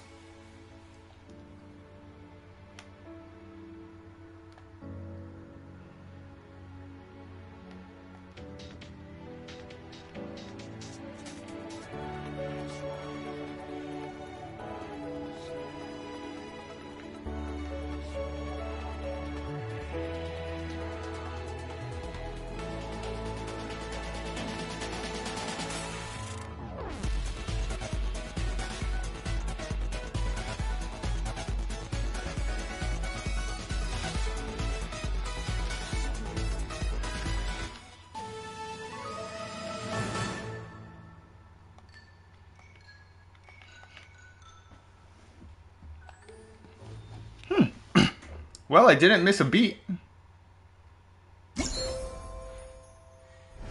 4 goods, 99.4%. Alright, let's do that again. I'm feeling good about this one.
So close.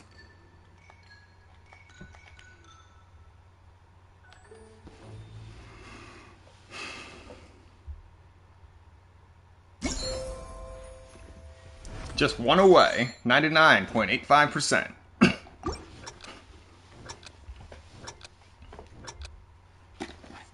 Let's get this done.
Ah, again.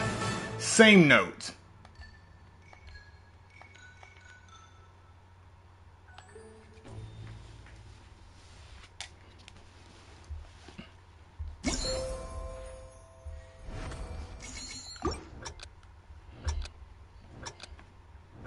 All right.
Ah.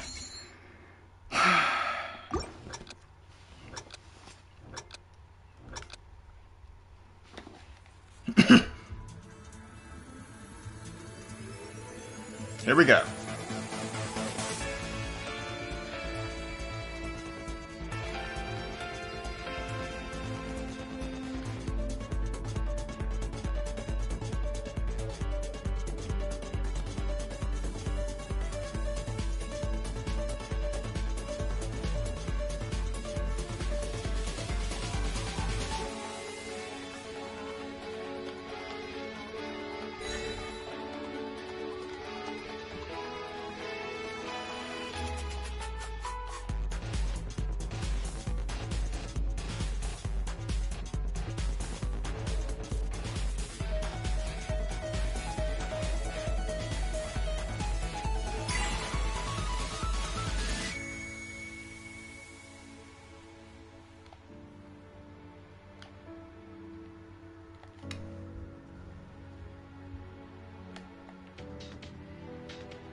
Yes!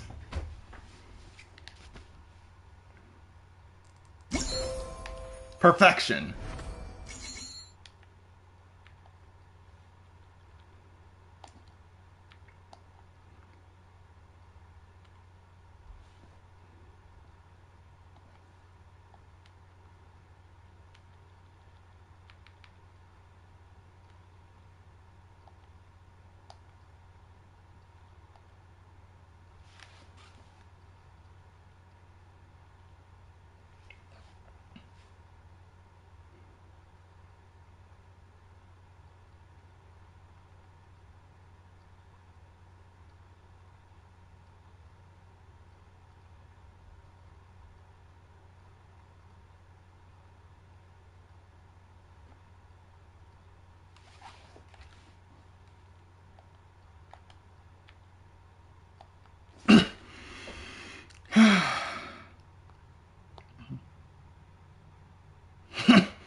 We've been going for 2 hours. Granted, half of that was probably the first part of the Windblume event.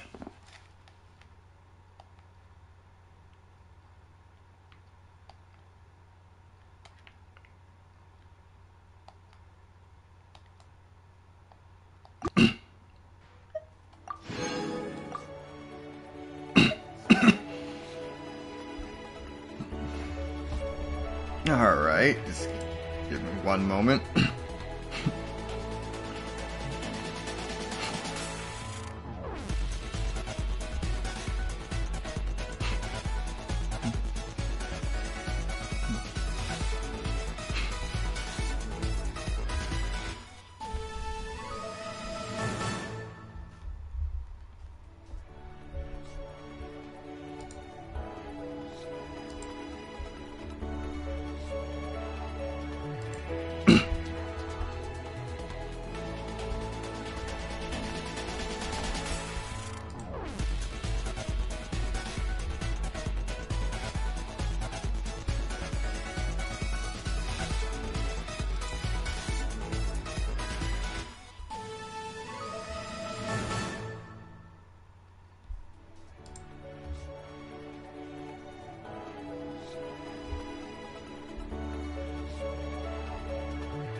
Okay. So after this we have the Dance of Aphros.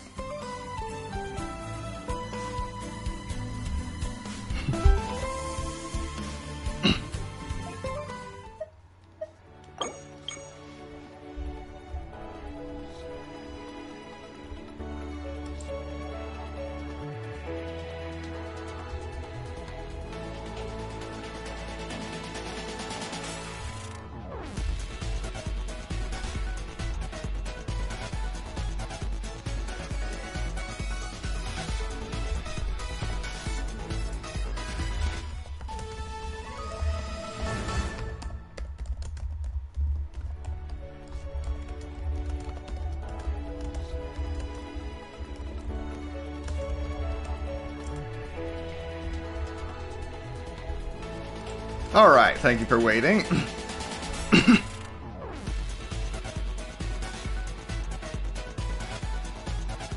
This is the hardest of the other three. Alright, let's see what we got.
Okay.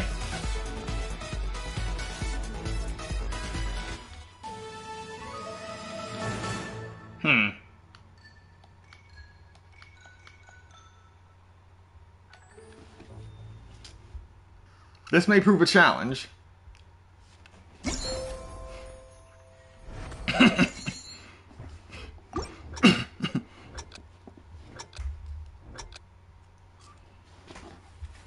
Until I can see the pattern.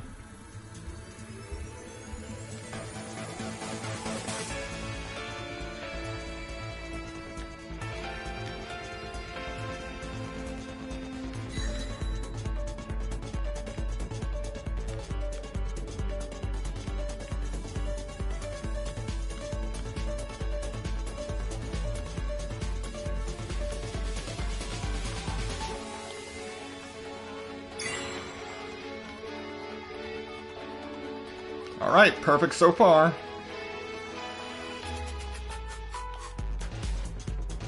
One, two, three, four. 1, 2, 3, 4. 1, 2, 3, 4.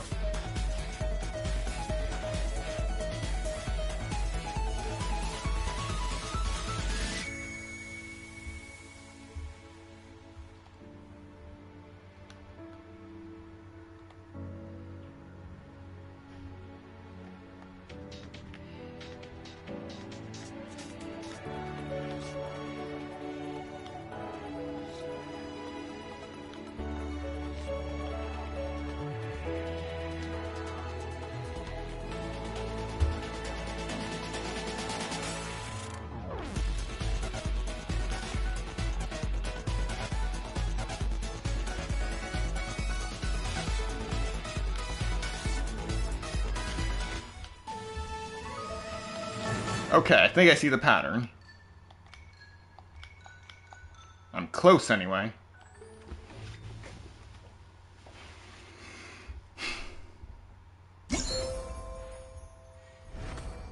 Yes, I'm doing better.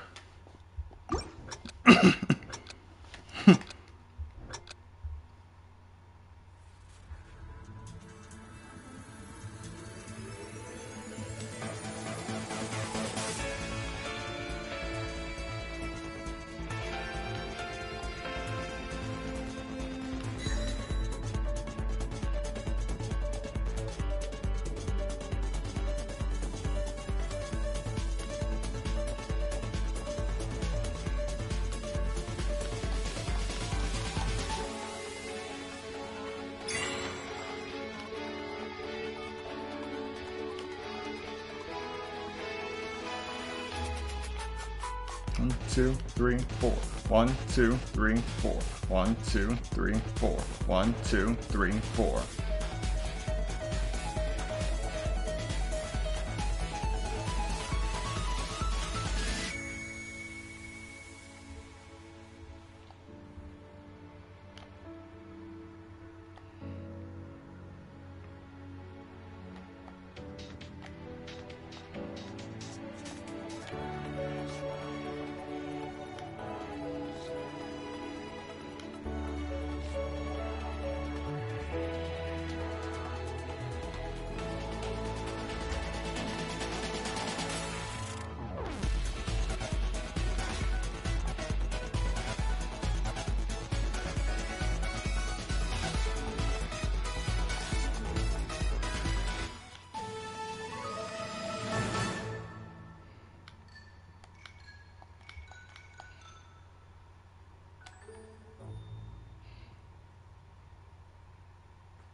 Okay.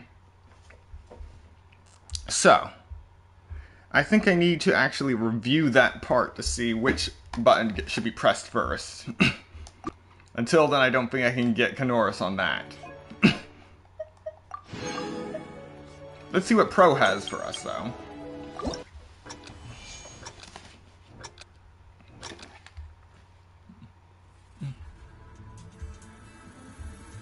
What madness do we have here?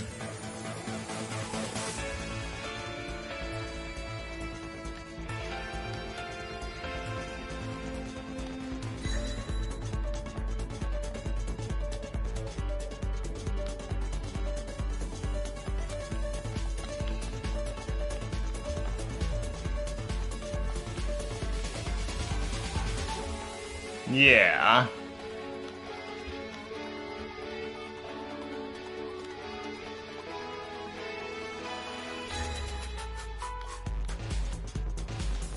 I concur. This is gonna drive me insane.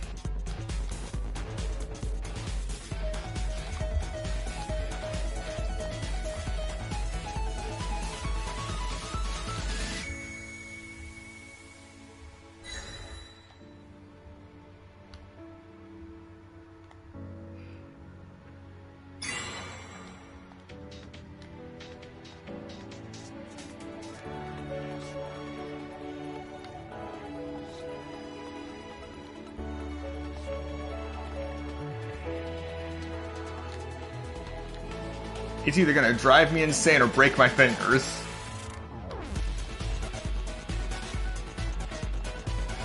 Yeah.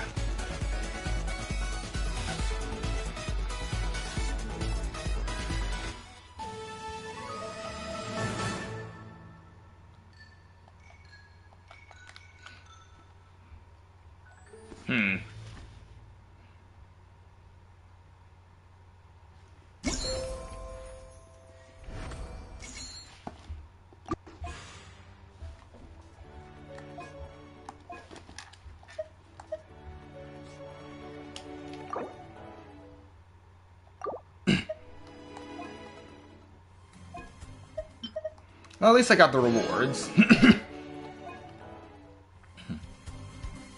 Let's see what Dance of Afros has for us.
Oh, I thought it was almost over.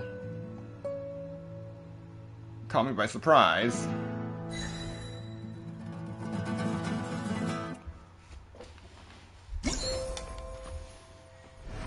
Alright.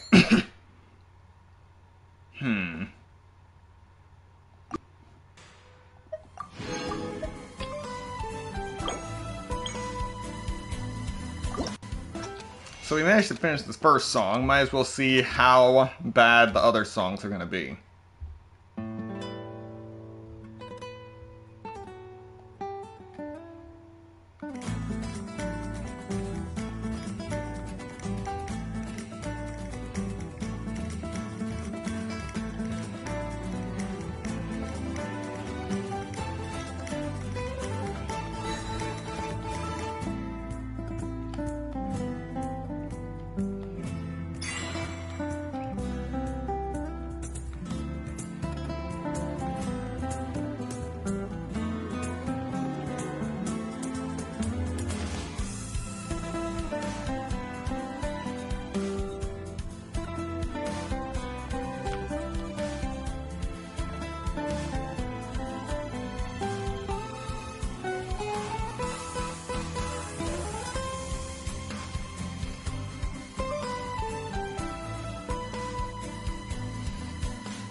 Okay.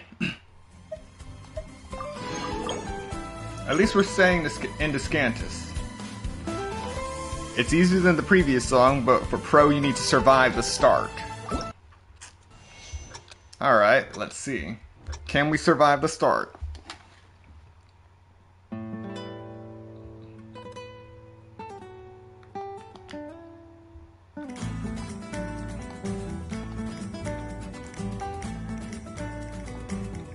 Alright.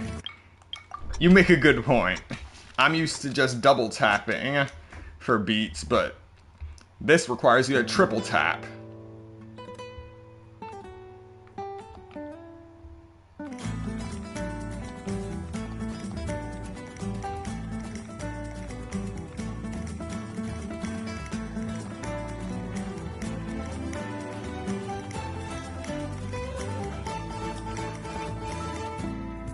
Yeah.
All right.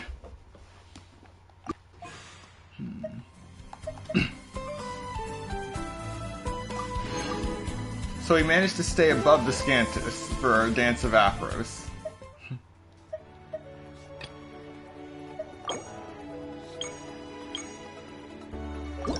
And I want to at least get the Scantus for all of them on the first try. Or in this stream at least.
Okay. That's more than enough suffering for one day.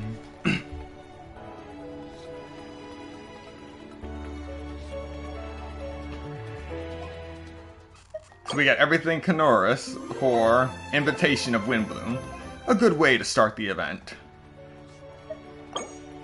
1 Kanoris for Contemplation and Snow, with the rest Descantus. And then all Descantus for the Dance of Afros. That's probably gonna take me a while. So not bad. In 16 hours we get Celestinium Finale Termini. In 1 day, 16 hours, we get Caprice of the Leaves. In 2 days, 16 hours, Winding Through Avidia. And finally, 3 days and 16 hours later, we get The Bard's Adventure. After which we have 14 days, roughly, to complete all of them with perfect scores. I'll be honest, this is a lot more difficult than the Drumalong Festival.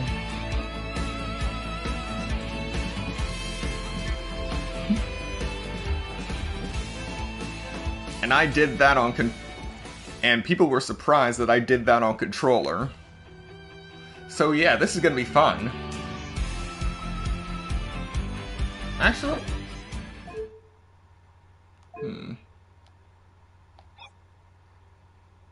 Alright, so it's no longer preset, but my only options for buttons are down, right, down, left, right, circle, X, square, L1 and R1. I have no idea why they're excluding D-pad up and triangle.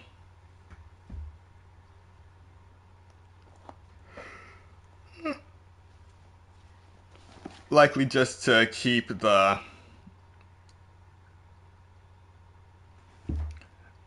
keying uniform. But that still constrains my options. I definitely don't want to use L1 and R1. Because I am literally fast-pacing myself through moving my thumbs over the D-pad and the square and X buttons. Just trying to keep up. It's a legitimate strategy. However, trying to synchronize all of these beats coming at me with both my thumbs and my index finger, trying to press 2 separate sets of buttons, that can only end badly. So, that is the end of Ballads of Breeze for now. I will still be continuing this off-stream in my free time. And you will be seeing new videos as they come up. For each one that I get Kanoris on. But this was good for a sort of live concert. Today's the day! Let's go meet up with Sucrose! Wait, you mean time was still elapsing while I was in that mess?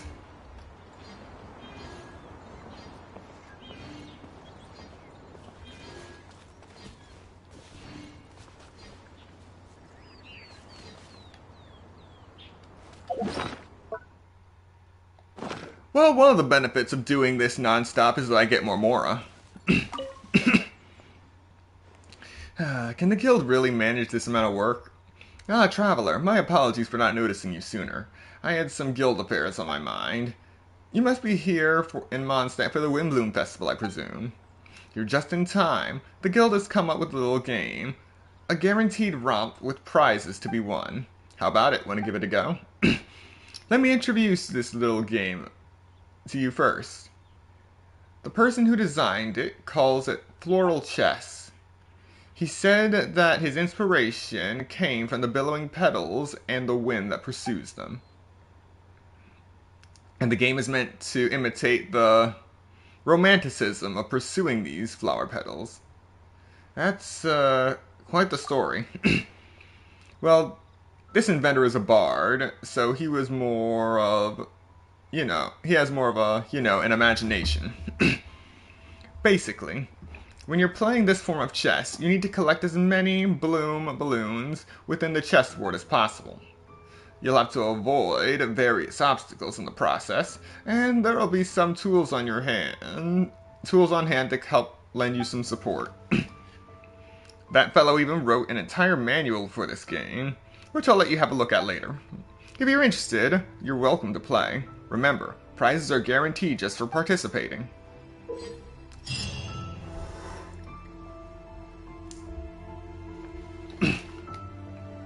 After the Floral Pursuit Challenge begins, you must constantly collect bloom balloons to increase your score. The next area will unlock only after you've collected a specific number of bloom balloons. After you have collected a specific number of bloom balloons in the area, a ring of pursuit will appear, and you can touch it to end this challenge. Ersatz balloons will pursue you within the challenge area. You must avoid the ersatz balloons. If you are caught by one such balloon, you will lose 1 pursuit point, and you will be returned to the start point of this area.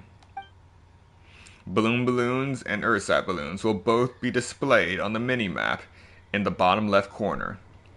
You can adjust the display size of the mini-map and its rotation.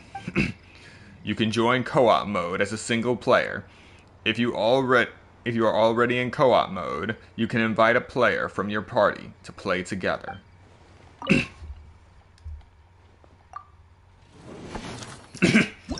Floral chess. The Ordered Wind. Alright, we got 3 levels. Avoid ersatz balloons and collect more bloom balloons. Should you come upon a special technique, you might even be able to burst ersatz balloons, removing them from your path. So I have to complete Ordered Wind with 400 points. 4,000 points. Let's get started. Oh. A new weapon too. Claymore, mailed flower.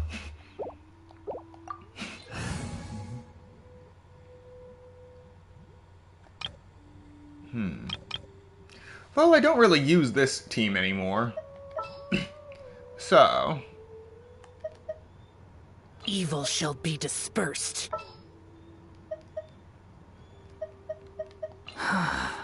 What do you want from me? Drat. You caught me. The new mobility team.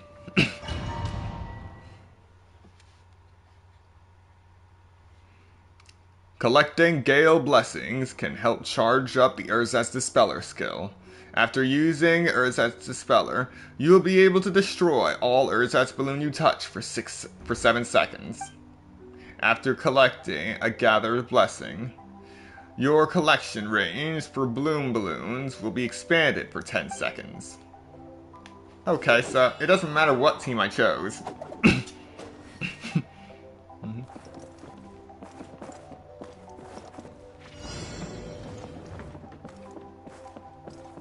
Let's get started.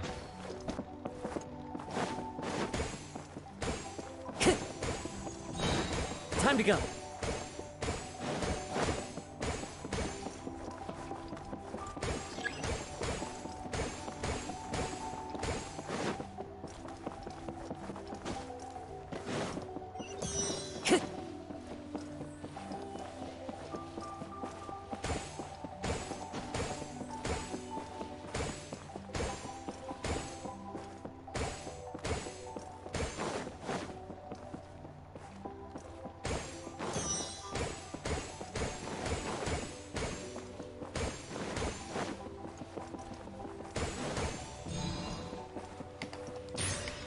Ah.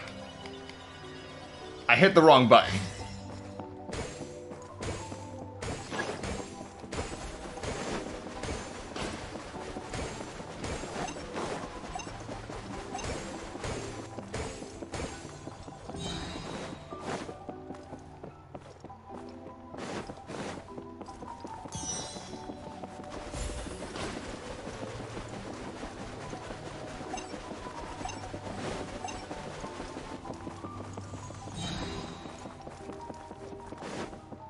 Time to go.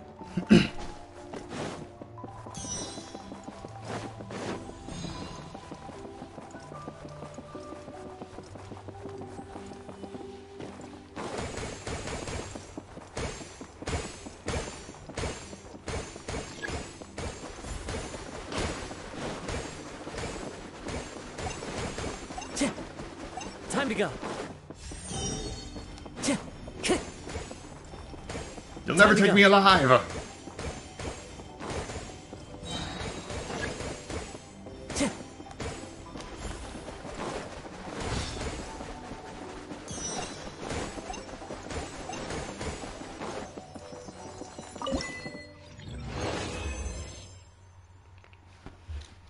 $5,400. All right.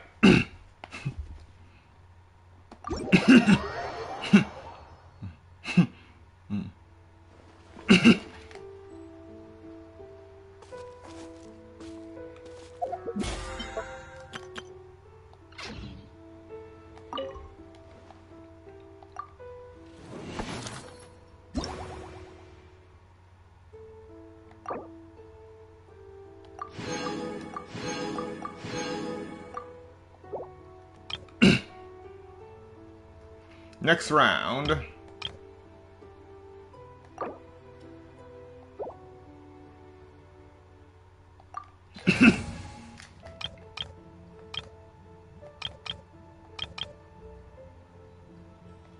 It doesn't really matter.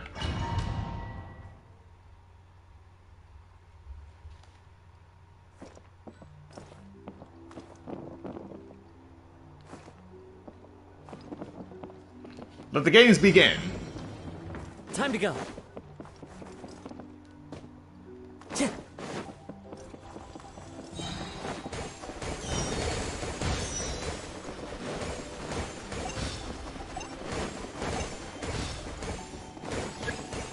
And I already wiped out 3 of them. Time to go.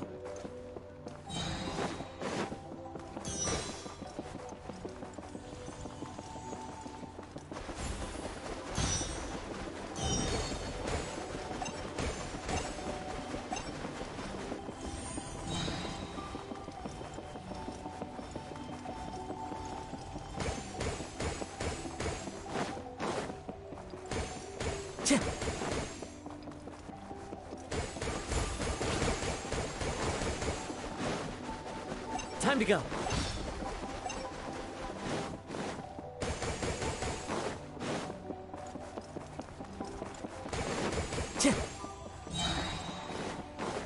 That's right, run. Time to go. Fear me. Hey, pay attention to me.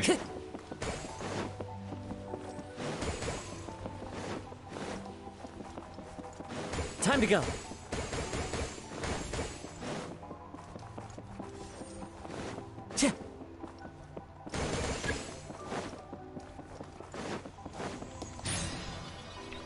Worth it.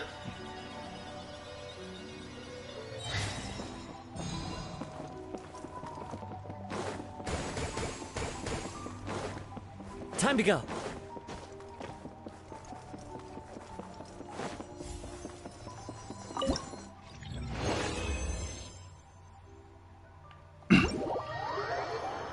All right, victory.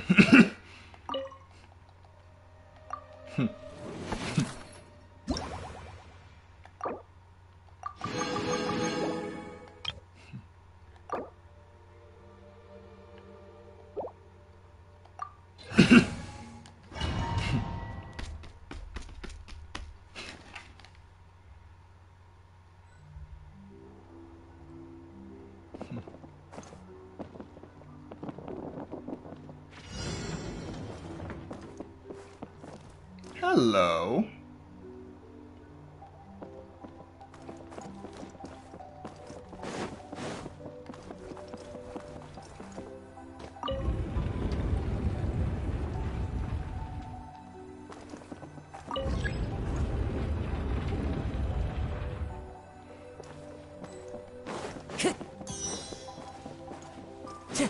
What an interesting system.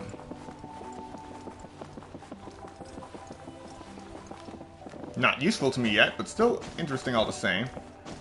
I can't... Time to go.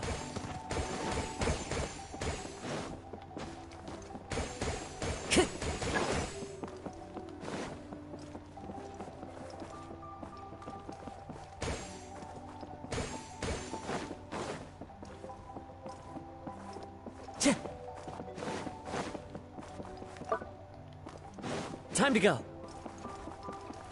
Doesn't let me jump over the railings.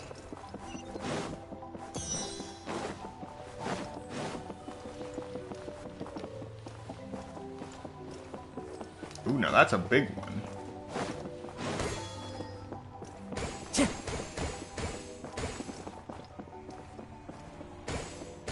Time to go. Nope.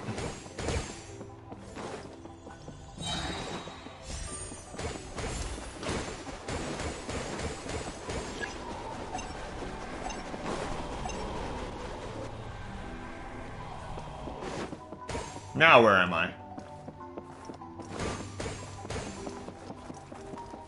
Well, I suppose it doesn't matter.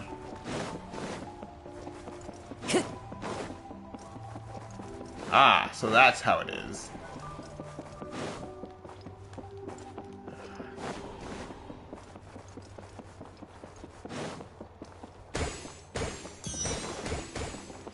Time to go. Time to go. Okay.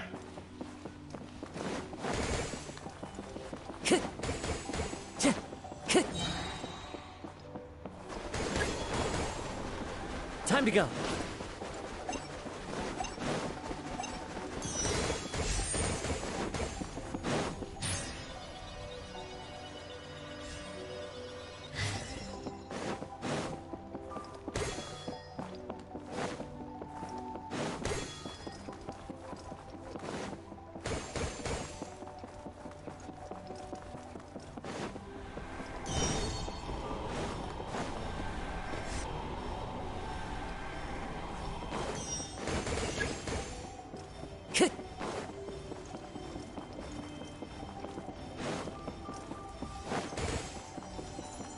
Alright. We made it out.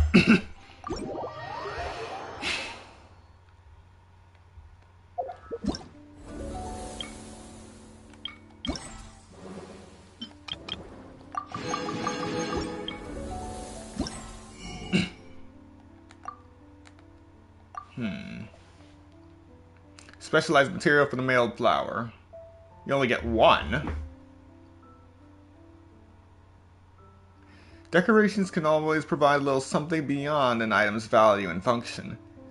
In times like these, an unwithering flower can lend some romantic sense to even a weapon.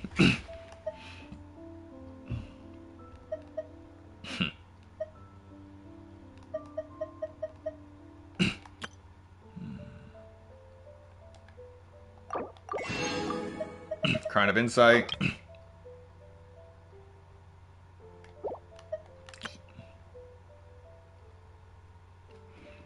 Unfading silky grace.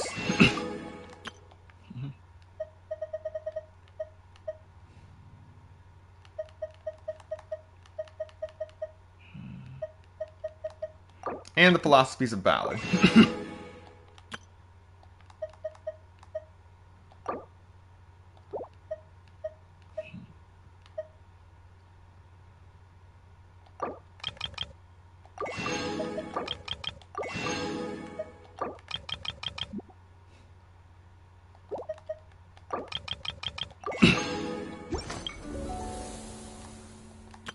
Oh, right. We also have Dia's trial.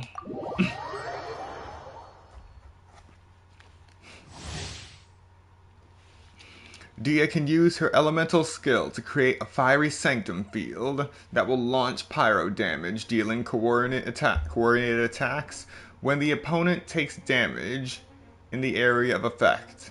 Additionally, the characters within the field's area effect will have increased resistance to interruption that can transfer part of the damage they take as continuous damage for Dia to bear. Upon using her elemental burst, Dia enters the Blazing Lioness state, in which she will automatically and continuously unleash her flame main fists, dealing pyro damage. While in this state, her normal attacks and elemental skill will be replaced by Roaring Barrage. Unleashing Roaring Barrage within a short time after Flame Main Fist strike will increase the speed at which the next Flame Main Fist strike will be triggered. Elemental orbs will drop during the trial event challenge to facilitate testing the trial character's elemental burst.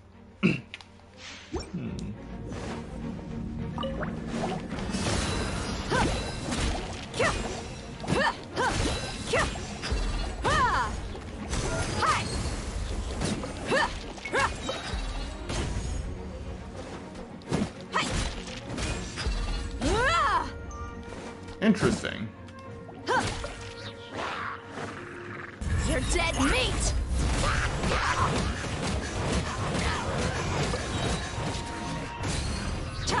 Look alive! Oh, so sorry.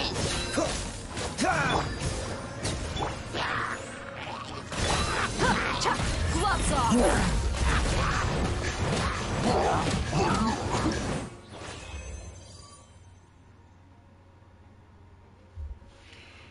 Yeah, a lot of people have been saying that it's possible for Dia's elemental burst to miss.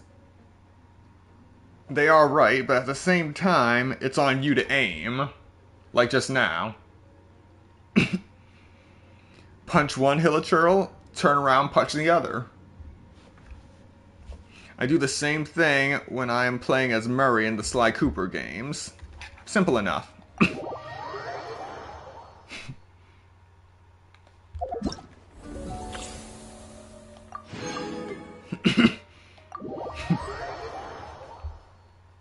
Alright, now let's just do Sinos for the materials.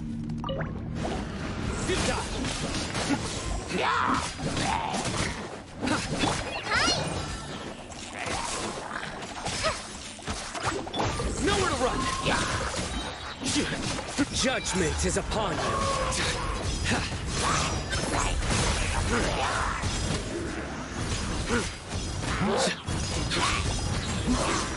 Your penance is due! You stand condemned! Guilty! Pointless!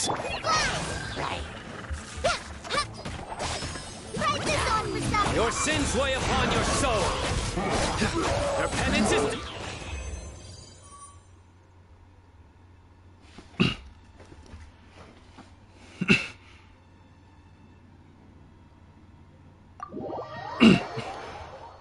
Personally, the low damage isn't an issue for me. As long as she can make the enemies flinch, even the large ones, with a punch, then I can manage. All I need is to be able to...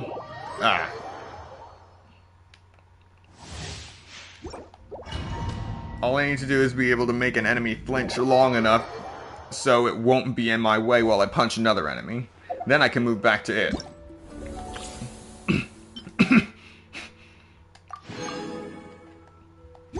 My strategy isn't about killing enemies in one hit.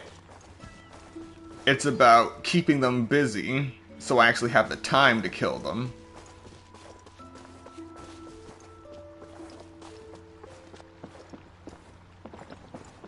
Huh.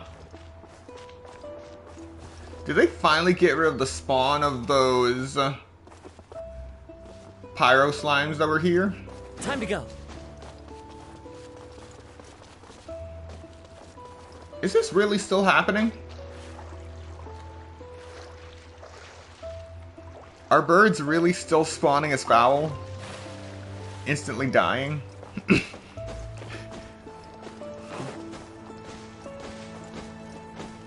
I remember going over this in version 1.5.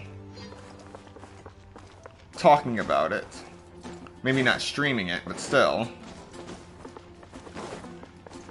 It is a disturbing thing when you load into an area, see a bird spawn in, and then you see it instantly die before you even ready your arrow.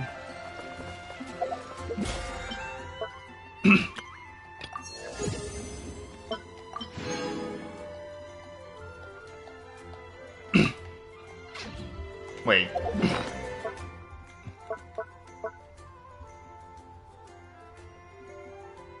Well, okay then. So I have no idea how this happened. I'll have to figure out how. But somehow, I have 10,158 adventurers experience.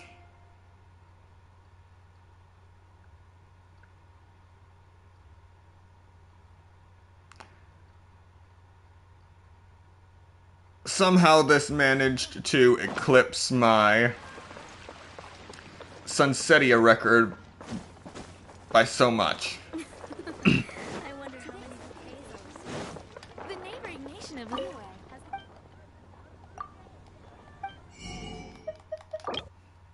But my game is still alive, so I'm gonna assume that I'm okay.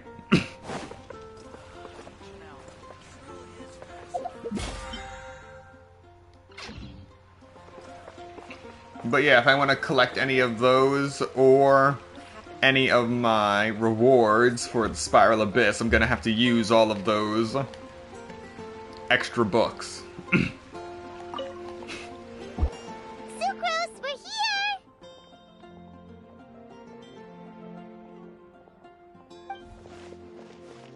Oh, Traveler, Paimon. I only just arrived myself, so I'm still getting ready. Ah, and Kale just passed by a moment ago. She said she had some things to sort out at the inn where she's staying, but she'll meet up with us when she's done. Apparently, Tainari and Sino both went out, but she stayed behind because she wanted to help us. Not too bad. After reviewing it again with fresh eyes, I came up with a new theory which seems to hold some water. I'll attempt to explain it as simply as I can. I believe that each of the 4 things in the prophecy refers to a different field of knowledge. So, in a way, the prophecy is a test of the reader's intelligence. But it's unlikely for any one person to have expertise in all these different areas. So I suggest that we seek out one expert from each and get their opinion. Also, in 2 out of the 4 areas, the prophecy seems to want us to find specific people. It may even turn out that the people themselves are the answers. So it sounds like we should put our heads together and list out the people who can help us. Exactly. I think we can go through each riddle in turn and generate 4 groups of names to match the 4 questions. Alright, then let's start from group 1. The first riddle was, a flower that is not of this world. Personally, I would still go with Albedo for this one. Alchemy is the most likely to have to do with otherworldly things, and he is by far the leading expert in this regard. Exactly! You're the creator of the Tetratanic sweet flower. Who knows? Maybe that's the flower we're looking for. Huh? You really think so? Oh, but what about Tainari? He's a forest watcher and knows all about plants. If it's a flower we're looking for, maybe he's the man for the job. Alright, I'll add him to the list as well. On to group 2. This subject is a guide who will never get lost. That's kind of abstract. Does it just mean someone who never loses their way? Wait, but they have to be able to guide others too, so it's not quite as simple as that. Oh, you mean Mona? Yeah, she definitely counts. Mona. Yes, she certainly seems very confident, and she can use her astrology to guide people. Would Bennett count? Well, his luck's so bad that as long as you go in the opposite direction from him, you'll always be going the right way, right? I see. I suppose I can't argue with that logic. the list.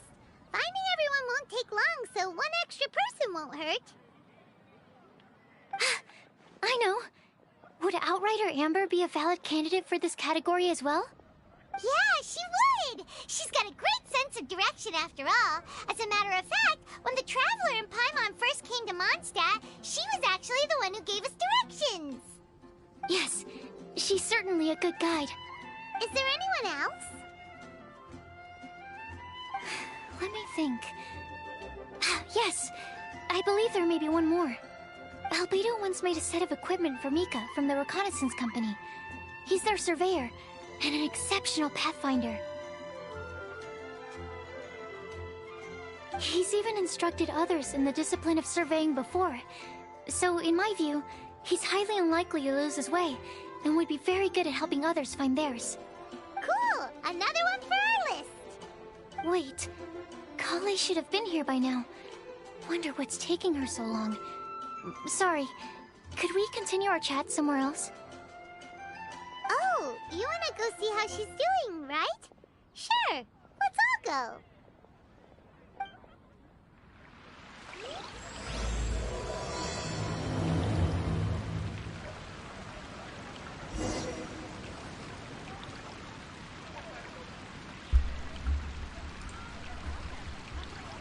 All right. Into the wind. Did you hear what?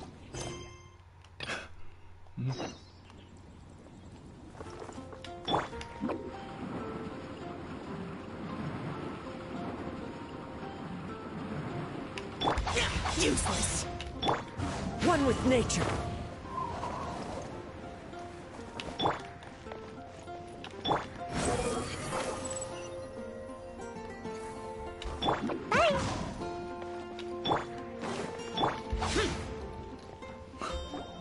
Hi, Kale. Hope we're not intruding or anything. Is everything okay? Okay, so my animo travel with all four of them still needs work. Sucrose! I was preparing some stuff. Is it time already? Oh no, I'm sorry.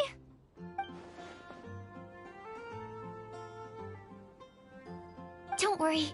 The Traveler and I only just met up. We were just worried that you might get lost along the way, so we thought that we'd come get you. Thank you. I'm ready to join you now. How's that thing going?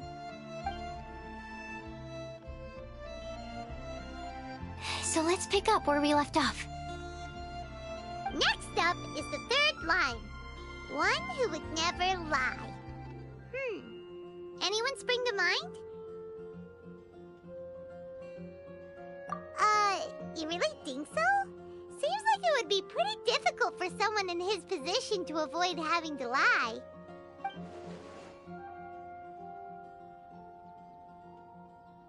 Then what about Kaya? He's the cavalry captain and a rather popular figure, but... You think there's something fishy about him too, huh? Yeah, he's definitely a sneaky one. Bet he lies all the time. I can't help but agree with you there. There's the tone-deaf bard. But on second thought, he wouldn't qualify either. He talks way too much nonsense. Is there anyone else we're missing? Acting Grandmaster Jean?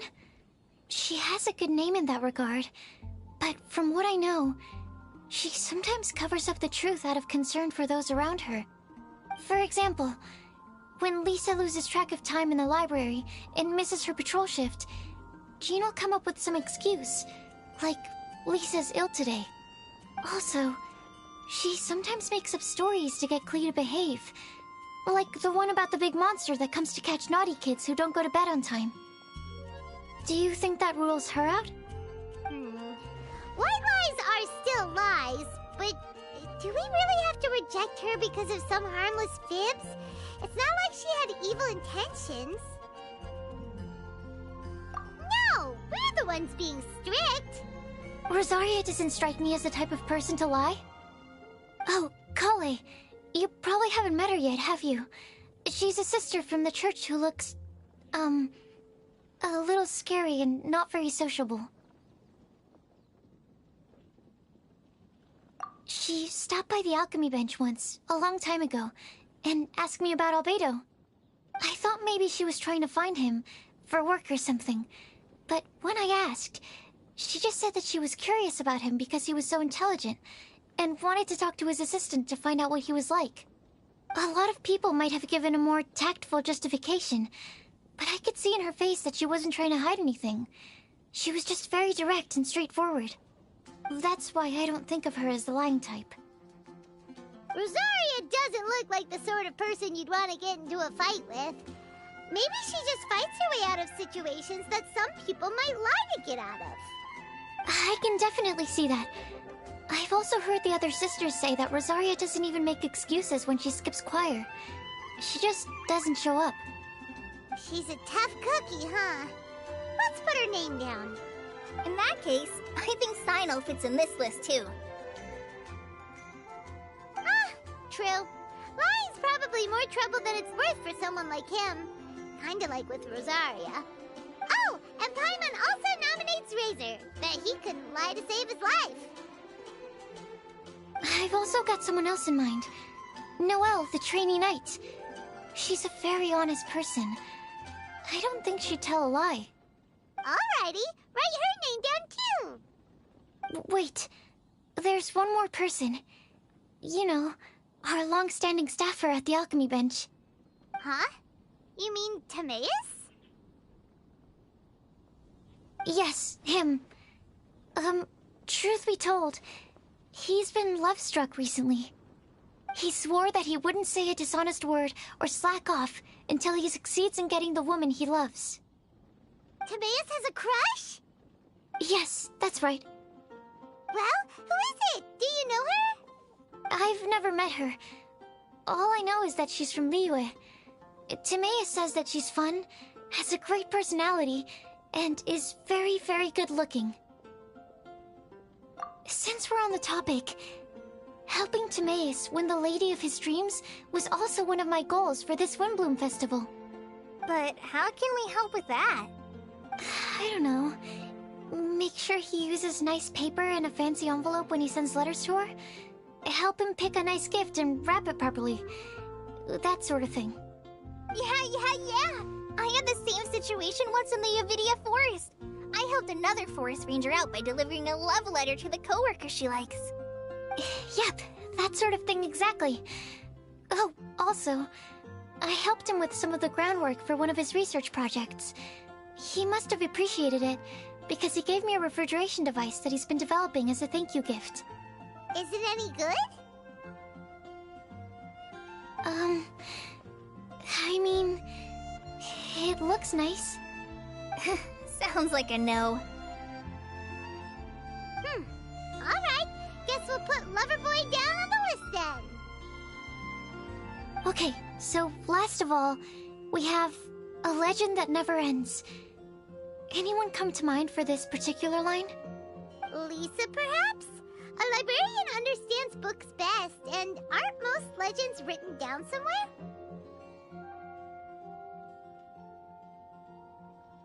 When I think about legends, fairy tales and picture books come to mind. Maybe Kale. She read a lot of fairy tales when Tainari was teaching her to read. Oh, do I count? Of course you do. I'll put you on the list. I prefer to read things like an illustrated analysis of alchemical substances and their uses, the fascinating principles of crafting, and hypotheses of life. Point taken. Paimon didn't quite understand any of those. Klee might be a good choice. Her mother, Alice, is a renowned traveling author, so I'll bet she's been exposed to all sorts of myths and legends.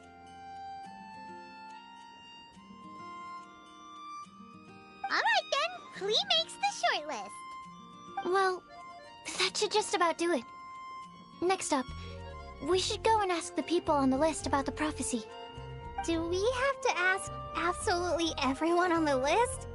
It seems like a lot of people. It is, So, I was thinking that perhaps we should split up? That might make our search more effective. Okie dokie. Also, I've thought of a method of gathering feedback. No problem. We can do that. You and the Traveler are practically joined at the hip, so you two can go together. I'll pair up with Kale.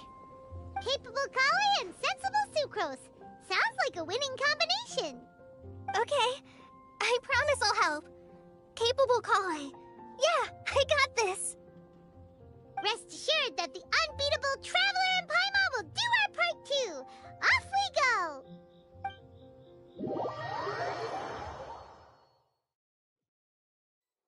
I plan on starting from the person with the most defined stronghold. So let's go to the library. Lisa should be there. Stronghold. That's an, interesting word to use.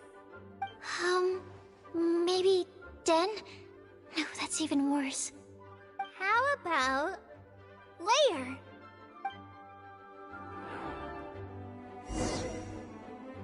Lisa's lair. Okay then.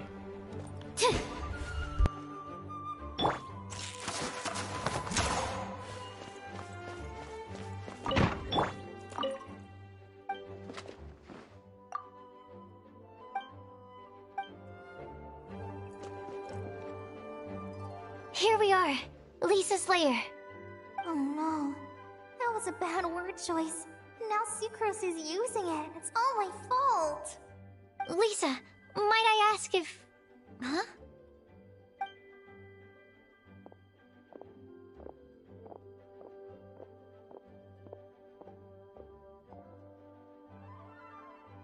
Sucrose. Kale. What are you doing here? I can only sucrose that they were Kale-ing on someone. At least that's as far as I know. Oh, please, just stop it with these puns. I beg you. Are you trying to win worldwide fame for unfunny jokes? Is Lisa not here at the moment?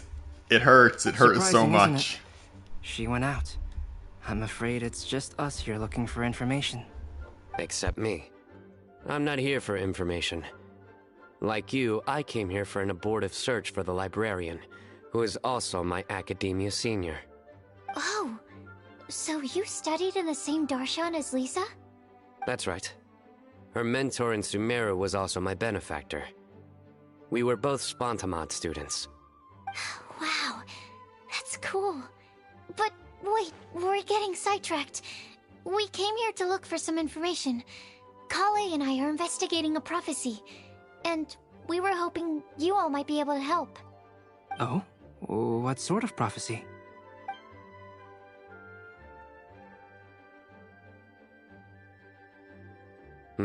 I see. You want to ask them about the flower that is not of this world, and me about the one who would never lie. But there's no rush. You don't need to answer right away. We're just here to tell you about the situation. You can take your time to think it over and submit any thoughts you have in written form to the Sucrose mailbox. The Sucrose mailbox? Yep. I was thinking about it on the way. And although they seem like trick questions, there's a lot to mull over once you get down to the details. A quick answer off the top of your head might not go into enough depth. So, I decided to place a mailbox next to the alchemy crafting table. Everyone can submit their written answers there when they're ready. We don't have to call it the Sucrose mailbox, though. It could just as well be called the Sucrose and Kale mailbox. Or even the Sucrose, Kale, Traveler, and Paimon mailbox. I think in this case, we can just go with your quick answer off the top of your head. Sounds like a good solution. Certainly more reliable than verbal discussion alone. Agreed. Certainly when it comes to discerning whether someone is a liar or not, you cannot simply take them at their word. Understood. Once we've had a look into it, we'll place our replies into your mailbox. Thank you all so much. Okay, let's tick them off the list and carry on working our way down. Already done.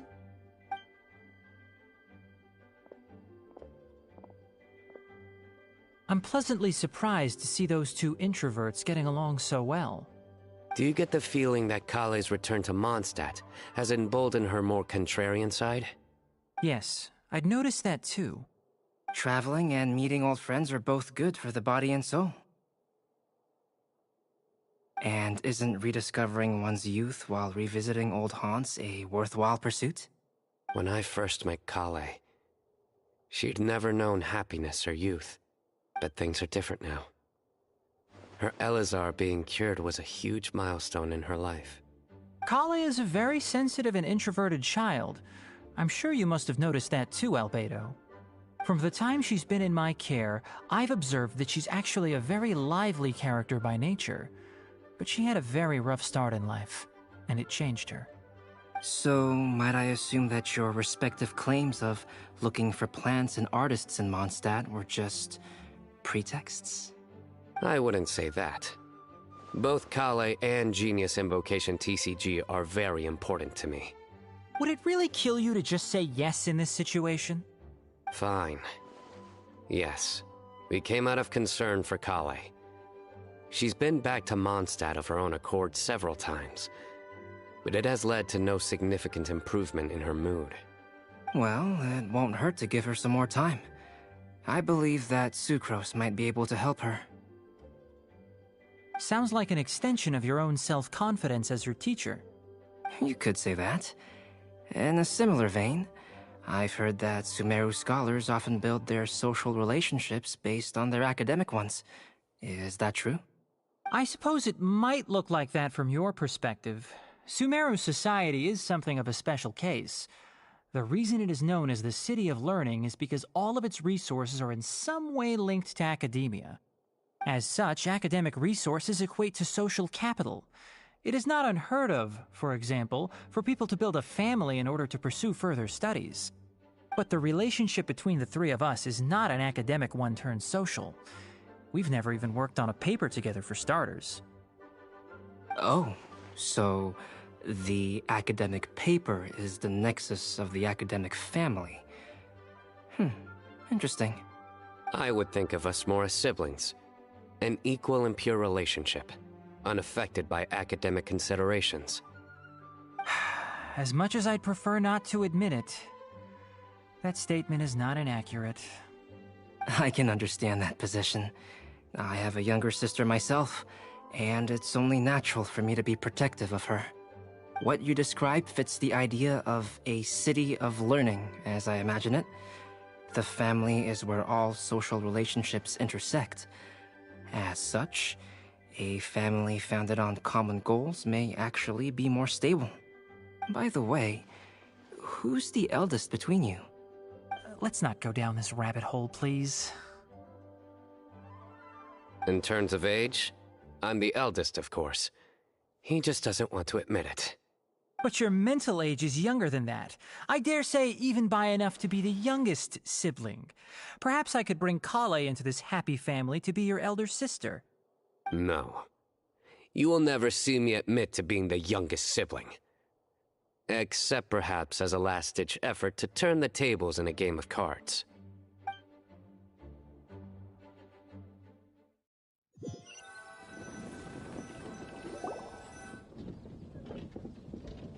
Guess we'll leave Kale and Sucrose to it. Fingers crossed all goes well for them. Now then, where should we go first? Let's try our luck at the bulletin board, shall we? A lot of people tend to show up there at some point in the day. Maybe we'll get lucky. Alright, I liked how they split up the team we got to see from both sides. Squall and Fury.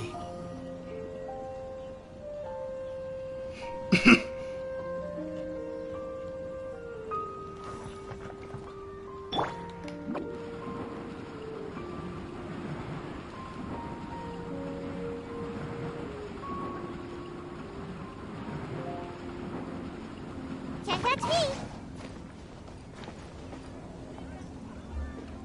You know, I know that that happens so you don't accidentally drive off a cliff. But at the same time, I really wish I could just use Sayu to roll over these rooftops. Roll and jump, roll and jump. You know what I mean? Make my escape. That would just be excellent. Nice! Just as we hoped! There's a load of people here. Huh? Even Lisa's here. Hey there, Traveler and Paimon. It's been a while. How have you been? We've been doing pretty well. You look surprised, cuties. Is it because of me? Teacher is not at the usual place. Oh, please. It's not as if I'm glued to my chair. I like to get out for a little fresh air every once in a while. Mika's here today, so I thought it'd be a good time to introduce him to Bennett and Razor. They're all out and about quite often, so it's helpful for them to get to know one another. Hello, everyone.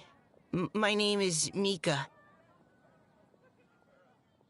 I look forward to working with you. No need to be so formal. We've known them for ages. They're cool. Windblume. Fun? Actually, we haven't gotten to the fun part yet. We've been busy investigating a prophecy. A prophecy? What kind? A good one or a bad one?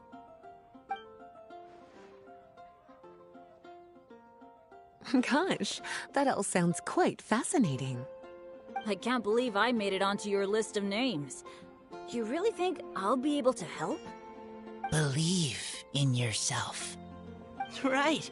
Believe in yourself. You're a first-rate adventurer, Bennett. Okay, then in that case, I'll step up and present my thoughts on the matter. Except I forgot I'm not really good at organizing my thoughts. Oops. Oh, there's no need to tell us all of your thoughts right here and now. Sucro said she'll put a mailbox next to the crafting bench, so you can just write down your thoughts when they come to you, and drop them there. A meticulous and efficient plan. Yep, that sounds like sucrose. I will think also. Give me some time. You still have other people on your list that you need to go see, right? We should leave you to it. Don't worry about us. We'll drop off our letters at the mailbox as soon as we're done. Okay, bye for now. Let's head over to Star Snatch Cliff next. Maybe we'll be able to find some people there. And even if we don't find any familiar faces, you can see really far from up at the top. Maybe we can find people that way. Oh, you're working so hard. Do be sure to get some rest when you can. If you get tired, you know you're always welcome to visit me for a break and a cup of tea.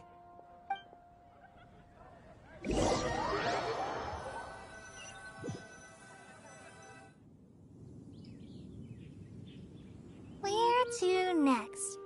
Let me check my notes. Huh, this way. Got it. Kale, please follow me.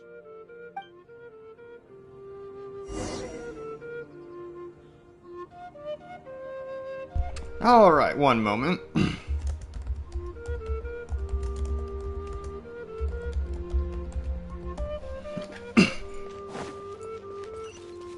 Find someone that matches the prophecy.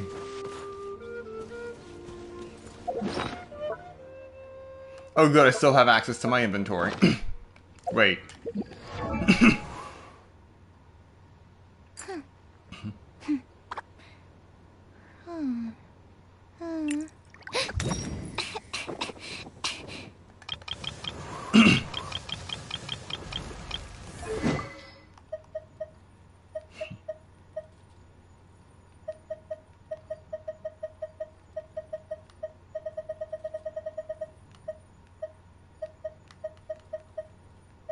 Okay, here it is.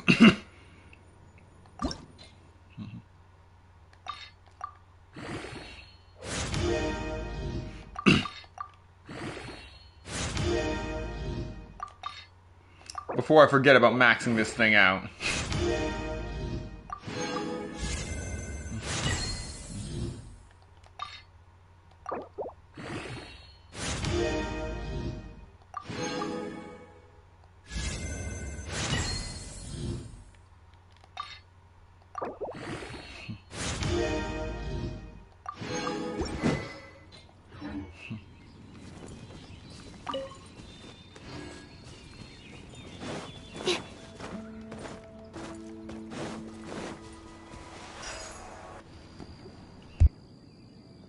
Oh, it's our lucky day. There are several people over there. Amber? Wow, and Eula's with her too.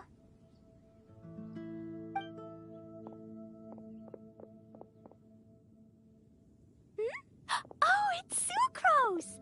And Klee also spies the girl with the long scarf.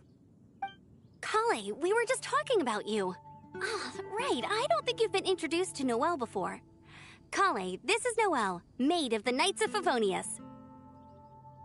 Nice to meet you, Kale. I missed you the last few times you were in Mondstadt, so I'm glad to finally meet you in person.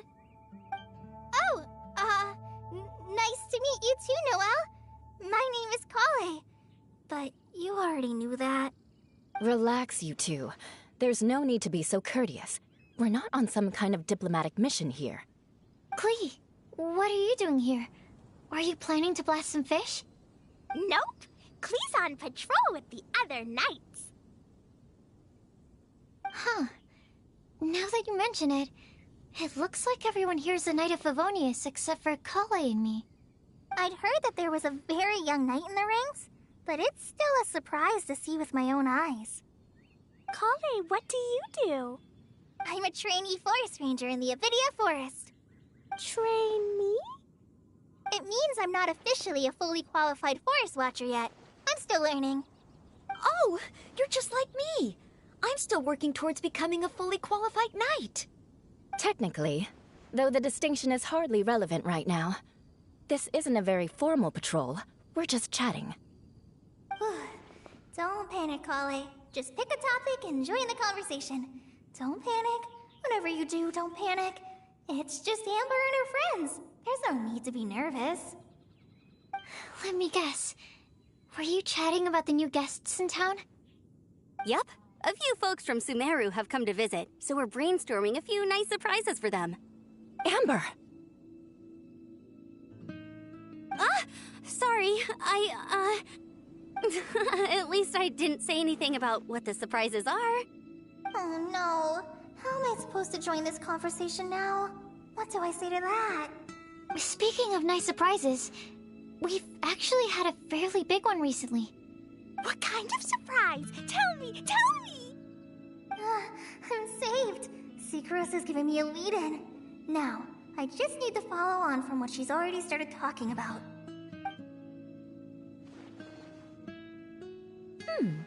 What an interesting prophecy. I have no idea what the answers could be, though.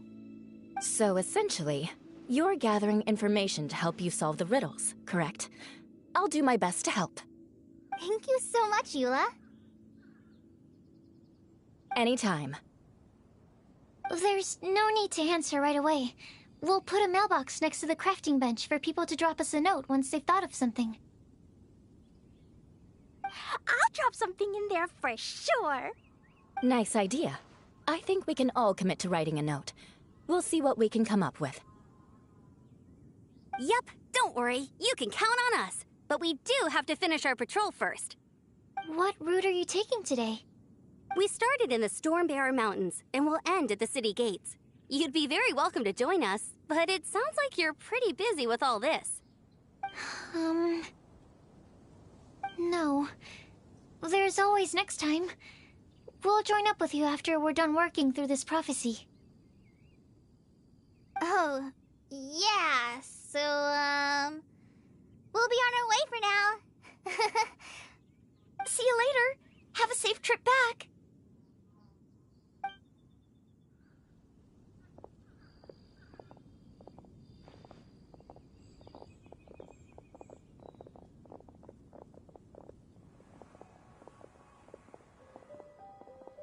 Are you okay, Kale? Was it that obvious? No, not at all. It just looked like you had something on your mind. So that means it was obvious. Whatever's bothering you, you can talk to me about it if you want. I'm happy to help. Thanks, Sucrose.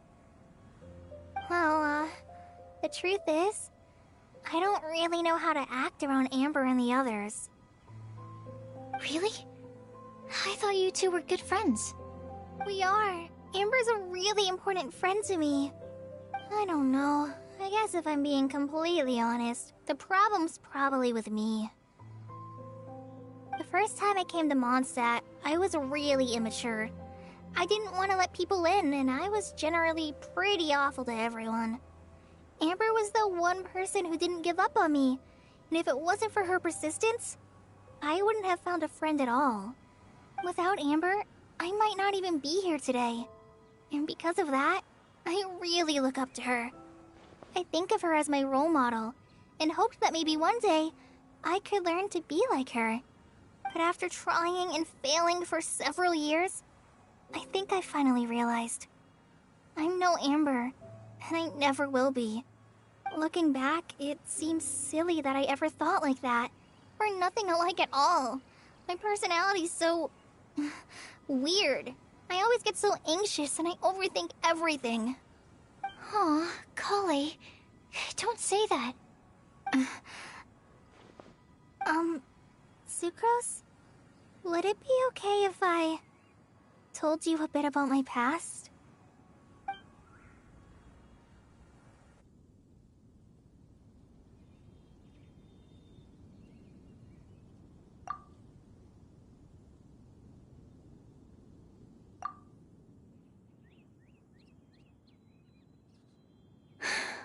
Oh, I already knew bits and pieces about her, but still, why did she have to go through all that?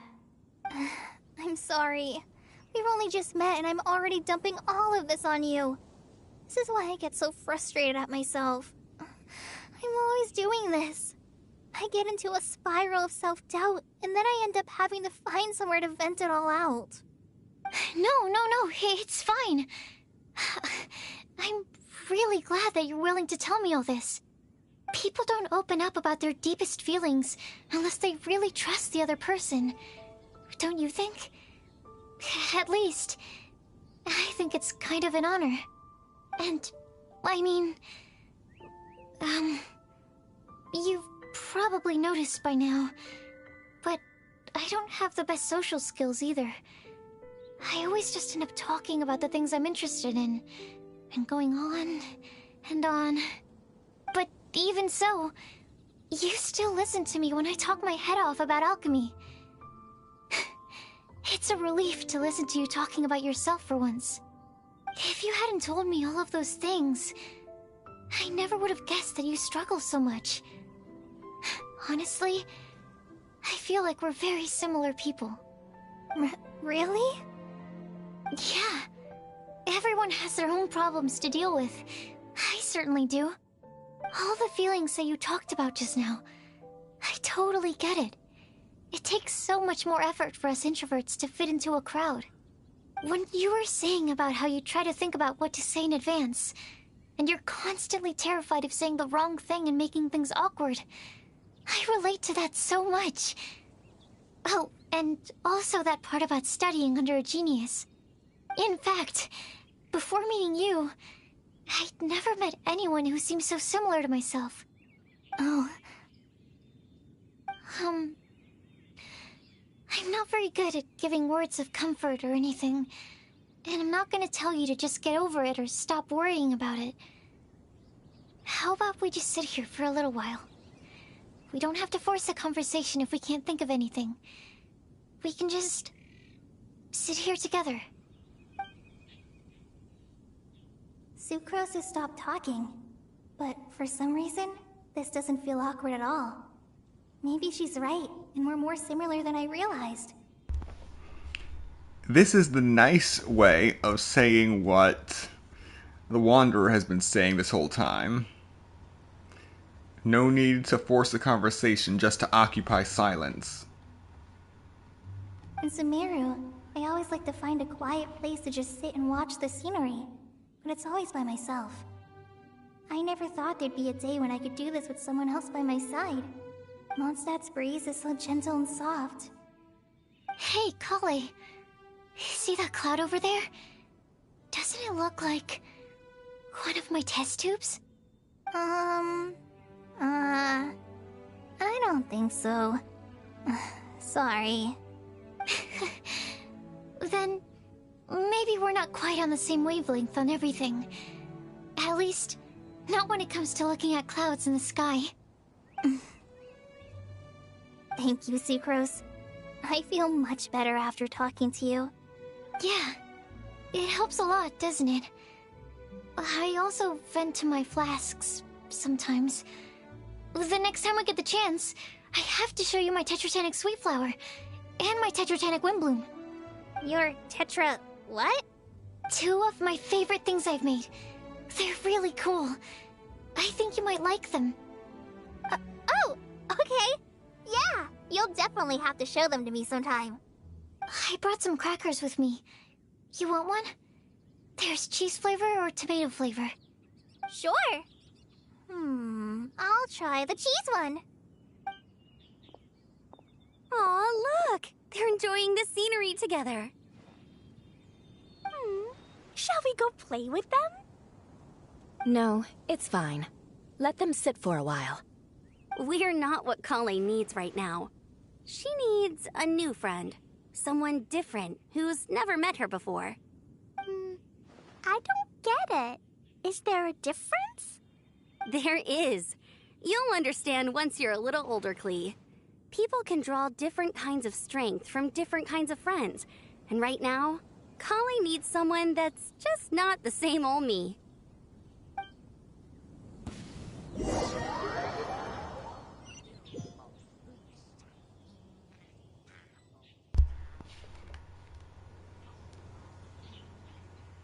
So, we split up. Yet somehow, I've been left in the middle. Oh wait, this is Star Snatch Cliff. This is somewhere else, okay. Alright, so we haven't been left in the middle of nowhere. Time to go. It got away. Hello, welcome to the stream.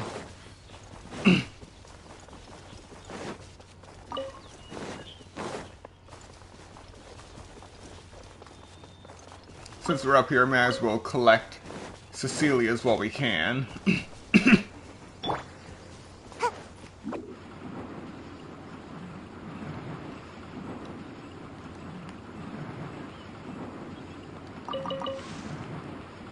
And away I go!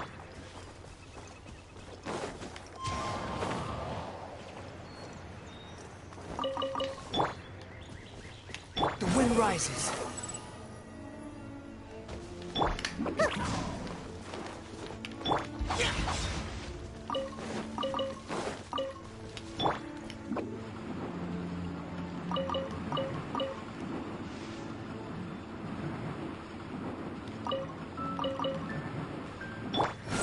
Upon the gale. Useless. Boring.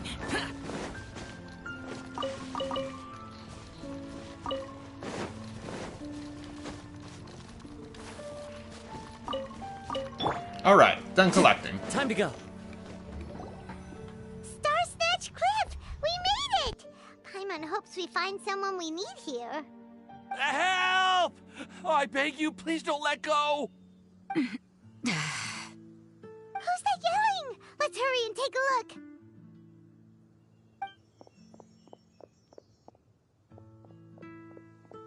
Timaeus? And we also have Rosaria and Mona? What kind of mishmash ensemble is this? Good question. What kind of a motley crew is this? It's been a while, Traveler. You two are looking pretty good. I trust you've been well. Yep, we're definitely faring a lot better than this poor guy on the ground. Hey, please don't rub salt in my wound. I really have been trying my best. Oh, you're one to talk. If this sister hadn't grabbed you in time, then you would have been seriously hurt, if not dead. I know. I really am grateful, miss. I can't thank you enough. Don't mention it. Just lending a hand. Quite literally. And had she not lent him a hand and pulled him up, he would have gone tumbling down the cliffside. What happened? Did Timaeus almost fall off the cliff? Well, so what actually happened was I came to Star Snatch Cliff today to pick some flowers and ran into Mona on the way. She took a look at her scry glass and advised me to turn back because it would be dangerous. But you still came up here anyway? Yes, I did, because there's something I just had to do. Oh, I hardly think giving flowers to your crush is worth throwing one's life away for. It's rare to run into someone with a death wish in this area. I don't have a death wish. I just didn't think it would really come true. I mean, when Mona said it would be dangerous, I thought I'd be fine as long as I watched my step cautiously. I'm sorry, okay? I was wrong. I'm telling you, I'm just here chasing the love of my life. Love-struck Mondstadters is what the Windblume Festival's all about. Okay, that explains you. But why is Rosaria here? I was looking for a quiet place to escape the crowds. I wasn't planning on having to save a life along the way. So that's why the scryglass just showed danger instead of fatal danger. Very funny. Anyway, Traveler and Paimon, what brings the two of you to Star Snatch Cliff? Just trying our luck. We've got a lot of people we need to see today, so we've been all over the place. Actually, you're some of the people we were looking for. Huh?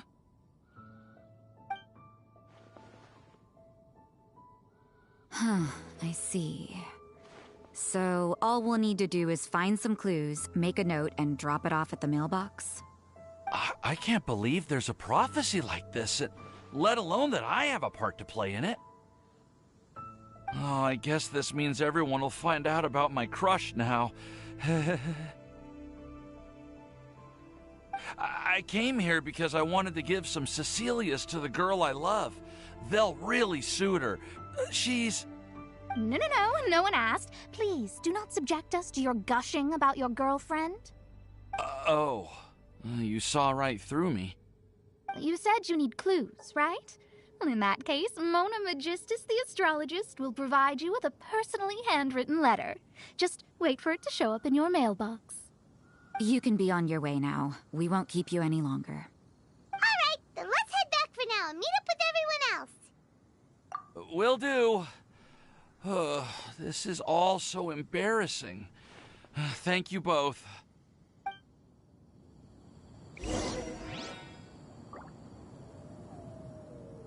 Okay, that's weird. Give me a sec. Something went wrong on my end.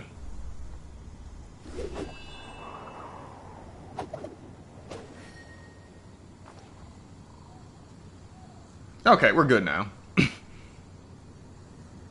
Everything's good. Make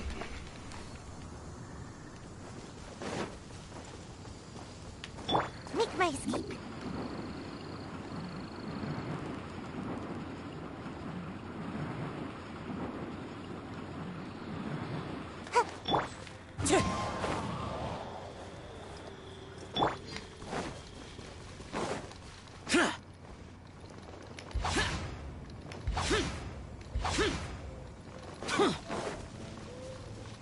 So you can use Shadow's elemental skill to eliminate momentum as well. This is good. This is good information. So I can pull death-defying stunts with Shao, too.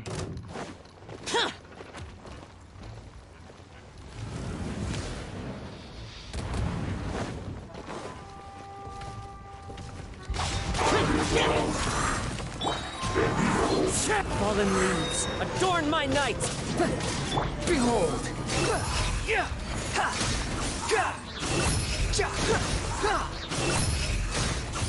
You dare to gaze upon me? Boring! Useless! Victory goes to the Animo team.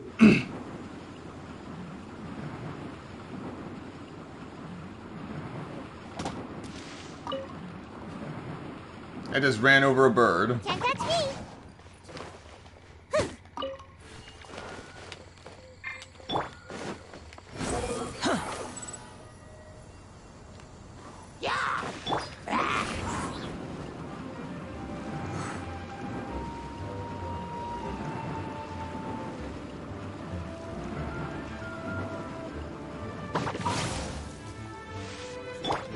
Swan Fury.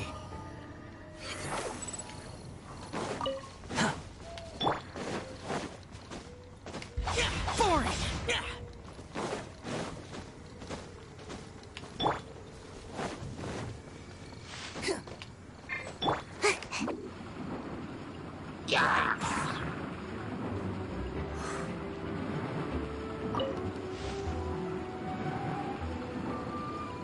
And away I go! Behold! Quit following.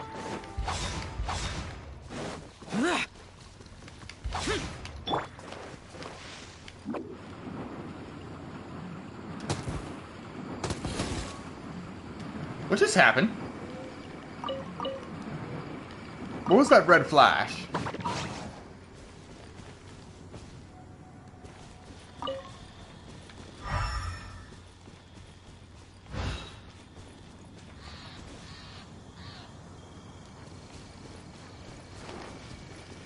No, seriously, I don't know what just happened.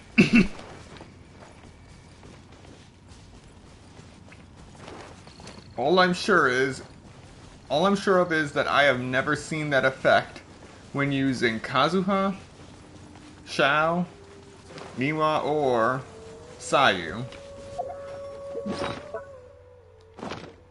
Nor have I seen it using any of their weapons. Wait.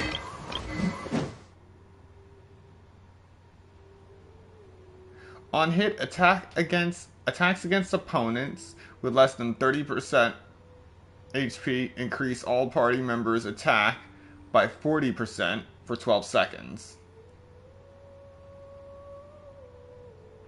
Okay, on hit. Does that apply to birds?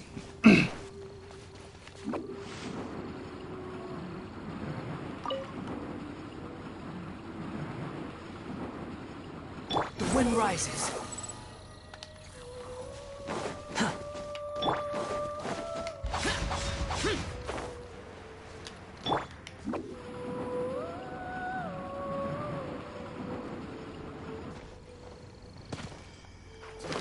Swan Fury.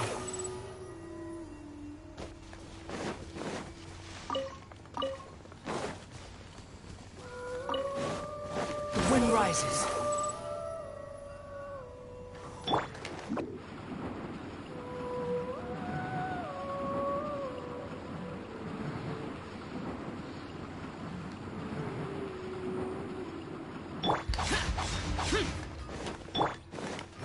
Search for it.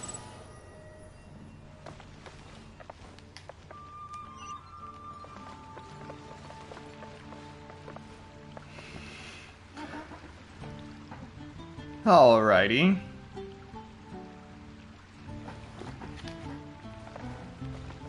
So it doesn't look like we're going to trigger it from walking over here, so we are going to stop today's stream here. And our vote is in. We have 4 votes. 3 votes for Kirby's Return to Dreamland Deluxe. 1 vote for Tales of Symphonia Remastered. So it looks like Kirby won. So, in the next 30 or 45 minutes, that will be the next stream. So, thank you so much to everyone who came to watch the stream, and those who come to watch the playback later. And I hope to see you for the next stream of Kirby's Return to Dreamland There's no such Deluxe. thing as pure freedom in this world. Even the wind cannot blow on forever.